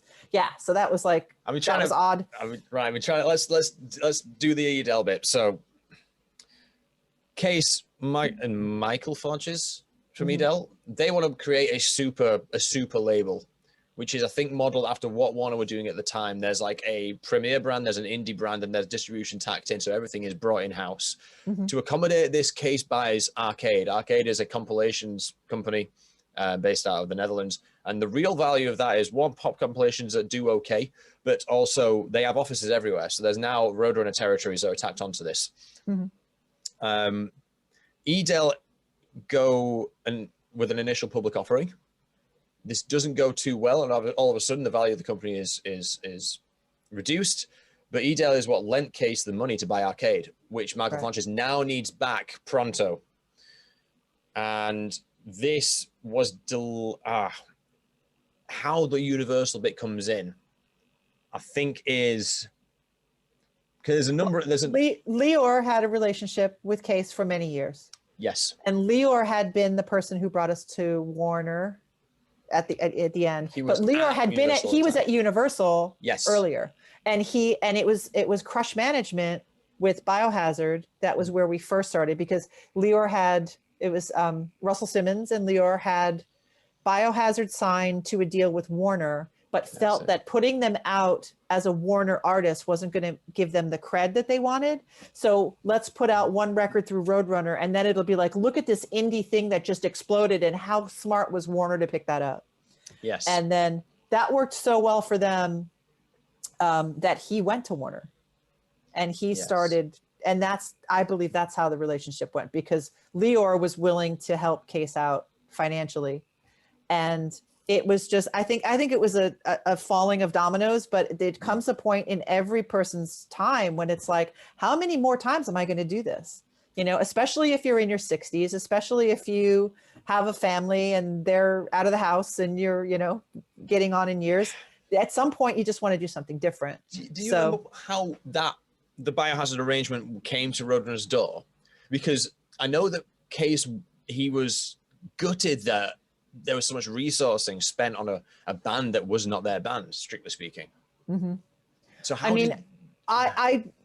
obviously Monty and Mark Abramson might have a better understanding, because Mark was like really deep in it. I actually that was part of the time that I wasn't at Roadrunner when that deal came in. I came back in '93 at the end of Biohazard, just as they were, like 6 months later, they were putting out that Warner record. Got it. So at that point, I don't know where all the money, I would assume some of that money came from Warner, though. I would not think that Roadrunner spent all of the money. That moment when someone's knocking on the door saying we've got an idea, that's where that's the first domino, isn't it? Really? It is definitely the first domino. Right. So having that relationship with Lior, and then Lior goes over and is a, you know, he is the man at Warner. Yeah. And Warner's got the money, and we've already got a little bit invested with Warner. So then they start doing our back office stuff. Our paychecks start coming from Warner, and our medical benefits start coming from Warner. And that's the first year. What year is this? What year? Because I think it was I'm going to say Universal 2009, 2010, something like that. Yeah. Okay. Because it is. I need to get my chronology right on this, because I mean, focusing on the early years so much, I've now forgotten this. So it's 2001 is Universal. That's what gets Roadrunner out of the red with Edel. Bang, paid off, 50% Universal, great stuff. Universal does right by just going, we just want Nickelback and Slipknot, you deal with all your other stuff. Roadrunner continues to be prosperous, pushing bands like Trivium and, you know, all the metalcore stuff, Chimera, El Nino, everything's great. Then we land in 2006, and Leo Cohen has gone from Universal over to Warner. But the affair with this brand is still quite fiery and lustful, and I guess that's when he wants to go, right, we want to tip this over 50%. I think it's in 2006 where that initial deal was made. I think, but they don't start. The wolves are out of the door until, as you say there, about 2009. Yeah.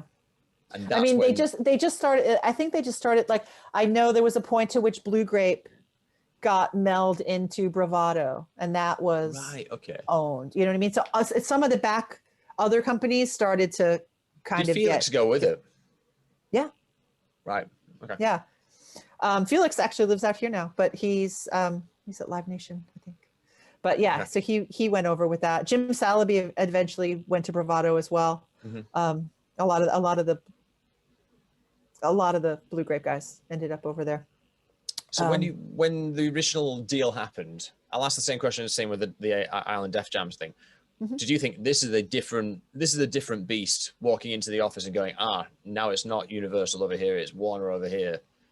Well, they kept saying, you are a fully standalone label. We're not going to delve in. We're not, but then all of a sudden they would start to delve in a little bit, you know, and especially like you said, on the bigger things. So all of a sudden you're like at a dinner, like Nickelback was on the Tonight Show with Jay Leno, and they would go to a dinner afterwards, and there's a whole bunch of people from Warner here. Like, right. What those guys are doing here. So that kind of stuff, it started to kind of infiltrate a little bit. And then we started to be like, oh, maybe you want to copy this guy when you're doing this, you know? And so then it was like, oh my God, we're training people for our jobs. Right. And that's what it starts to become. It's like, so you're taking these guys and you're starting to show them what the value proposition for retail or digital or whatever is for these particular artists. They're coming with, like, because we're with the same distribution, you're doing your presentations together. So it would be like the IDJ guy and myself, whatever, we'd be at these different things. Then all of a sudden the same things would happen with Warner, and you start to go through these processes. And it's worth mentioning that we use words like infiltrate and things like that. If this is the natural order of things when companies by companies. Exactly. This is how business works. Because it's easy to inject emotion into it. So I'm just going to say now, this is just how it fucking goes. Oh yeah, no, I understand it. But the thing is, I had been through it twice before, and so, but this one felt different. This felt like their things were, like I said, when you start to get a paycheck that had a Warner logo on it or W-2 or whatever, it's like, okay, this is different. That's just like a disclaimer for the people watching this who go, those bastards. And it's like, no, this is just. No. It's why they do it. When you move to a new house, you buy a new toaster, you know, you just do things slowly. We made a product that was so valuable that these giant monolith of industry wanted a piece of it. It was like, we don't know how it is you did what you did, but we want to know. And so, but it wasn't offensive in any way. It was just what time does. Yeah. You know? So how do we, So by the time we got to December of 2010, it was just like, so we're going to certain operations are going to be pulled into Atlantic proper. And certain teams are going to go with. The radio team stayed pretty much intact and just started working both products from like Fueled by Ramen and Atlantic and that kind of stuff, which is now like molded into Elektra. Marketing stayed pretty solid, but anything that was duplicate, we were redundancies. That was the lovely term they used. It was like, we already have people that do that. So we already had finance people. We already have publishing people. We already have this, that, the other thing. And so we're going to have you tell this guy what it is that needs to be done. And then you're going to go. But Warner was just like, they paid me for 2 years later. Like I was 20 years and then 2 years off. I can't complain. Yeah. I can't complain at all. Fair enough. And what Roadrunner is now, there is still a core of people that are within the Elektra family that are the Roadrunner people. Yeah. Chris Brown for sure is a big one. That he bleeds Roadrunner red, and he will till he dies. He's great. He's one of those people I run into at punk rock bowling. He comes out and he's got a bowling team and that kind of stuff. But they're solid, you know, the Dave Ratz of the world, and the Rich Perkins of the world. Like, these are super solid people. Dan Goldberg, like, they're all like really, really great people. And so Matt Young. Yeah, I still connect. And like I said, Austin Stevens he was like my main go-to there. And when I started working at Epitaph, and Epitaph had been through ADA, I started to go back to relationships with all these guys that I had known from Roadrunner for years and interact with them. It's really cool. It's cool because like the story always ends with Roadrunner's still putting out great stuff, but it's not the same as it was. And I like to try and they're no longer an indie. That's the biggest issue. Yeah, the biggest difference. I like to just sort of sprinkle a little bit of positivity on it because it sounds more cynical than it is. In 100 years, we'll look back and go, oh yeah, of course, this is the way of the world. But because everything's in living memory and because it was such a special place, and the word family is brought up a lot when you talk about Roadrunner, and that comes to an end, sometimes it's dealt with not in a salty way, not in a, I'm legally obliged to not be defamatory to Warner. No, and there's no reason why you should be. They had enough money to go into a garden and picked the most beautiful flower, and they did. And it still thrives. I am always excited when I see things from Trivium and I see things from Slipknot or any of the bands that are on there. Even Theory of a Dead Man. I mean, Theory of a Dead Man are this huge entity in the streaming space. And they finally get what they deserve. They're a great band. Yeah, absolutely. Yeah, I'm happy for all of them. I have no more questions for you, but apart from the last one, which is what have I missed? Because I appreciate that you've done prep for this. I very much appreciate it. Like a lot of times the questions either aren't read or it's just like, oh, okay. Yeah, no problem. I have like people always ask, like, what was your work best day ever? I'm sure anybody could answer that question. And I have like 3 really strange moments that best, worst, whatever you want to call it. Where you have like, and it was just because we were looking at photos and we were going through this moments in time, and it was like I could reimagine in my mind like these moments that were just crazy. One was in 2008 when Sammy Hagar. I was a huge Sammy Hagar fan, and he did one record, Cosmic Universal Fashion, not his best record by far, but it was an amalgam of crap that he had like saved up in the studio from working online with different artists from different countries. It was a much more world music based than something he had ever done before. It was really a step out for him, and which is why he didn't want to put it on a major. And he came in 2008 and did an iTunes presentation, and it was the single most fun day of work I had that entire year. Austin Stevens, when you talk to him, he can vouch for that. It was like best day ever. It was just hanging out with Sammy Hagar. If you have an opportunity, by all means do it. He is the most fun, laid back, bizarre, classic human being ever.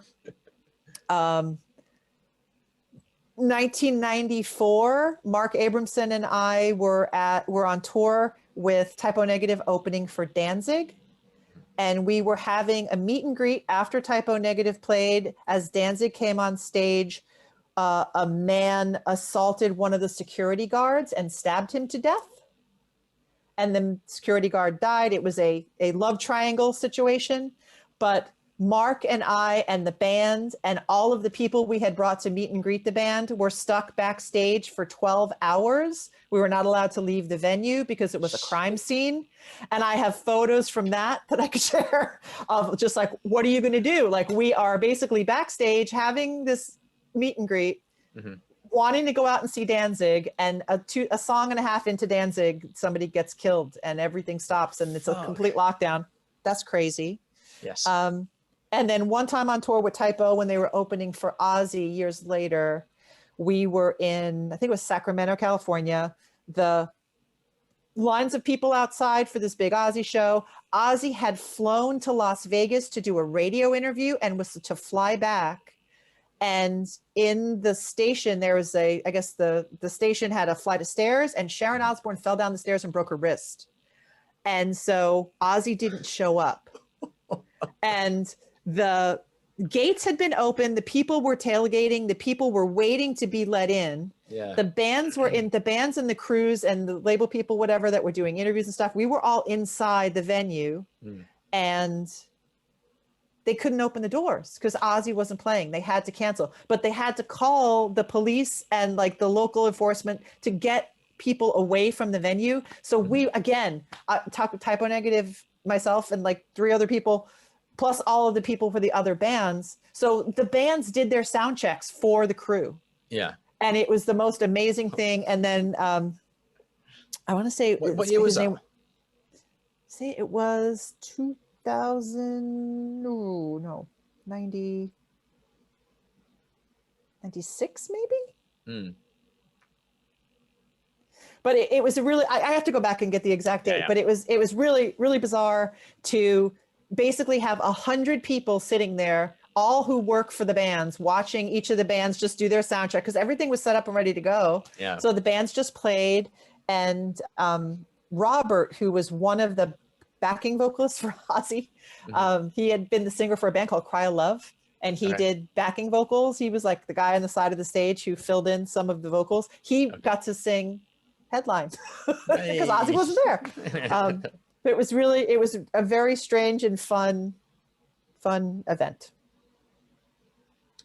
Wow. Insanity. Yeah. Definitely you should call you. I love that you talked to Ro.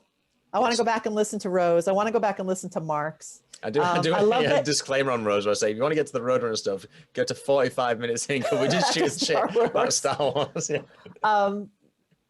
I love Gitter, and I want to know if you had any level problems with Gitter, because Gitter is always our famous mumbler. You always had to pull Gitter in a little bit to. You know what? The Gitter problem wasn't that. It was I think he had like a noise suppressor on his laptop. So if I spoke and then he spoke immediately after it, and then he'd come back up. So I had to fix that. Oh, that's just Gitter. Captain Mumbles. He was great. Yeah. Well. This was absolutely awesome. So I thank you very much for joining me. You're welcome back anytime. Thank you. I so appreciate that you appreciate the history of this, because it really is. It's not something that I get an opportunity to talk about, but obviously I had a lot going on.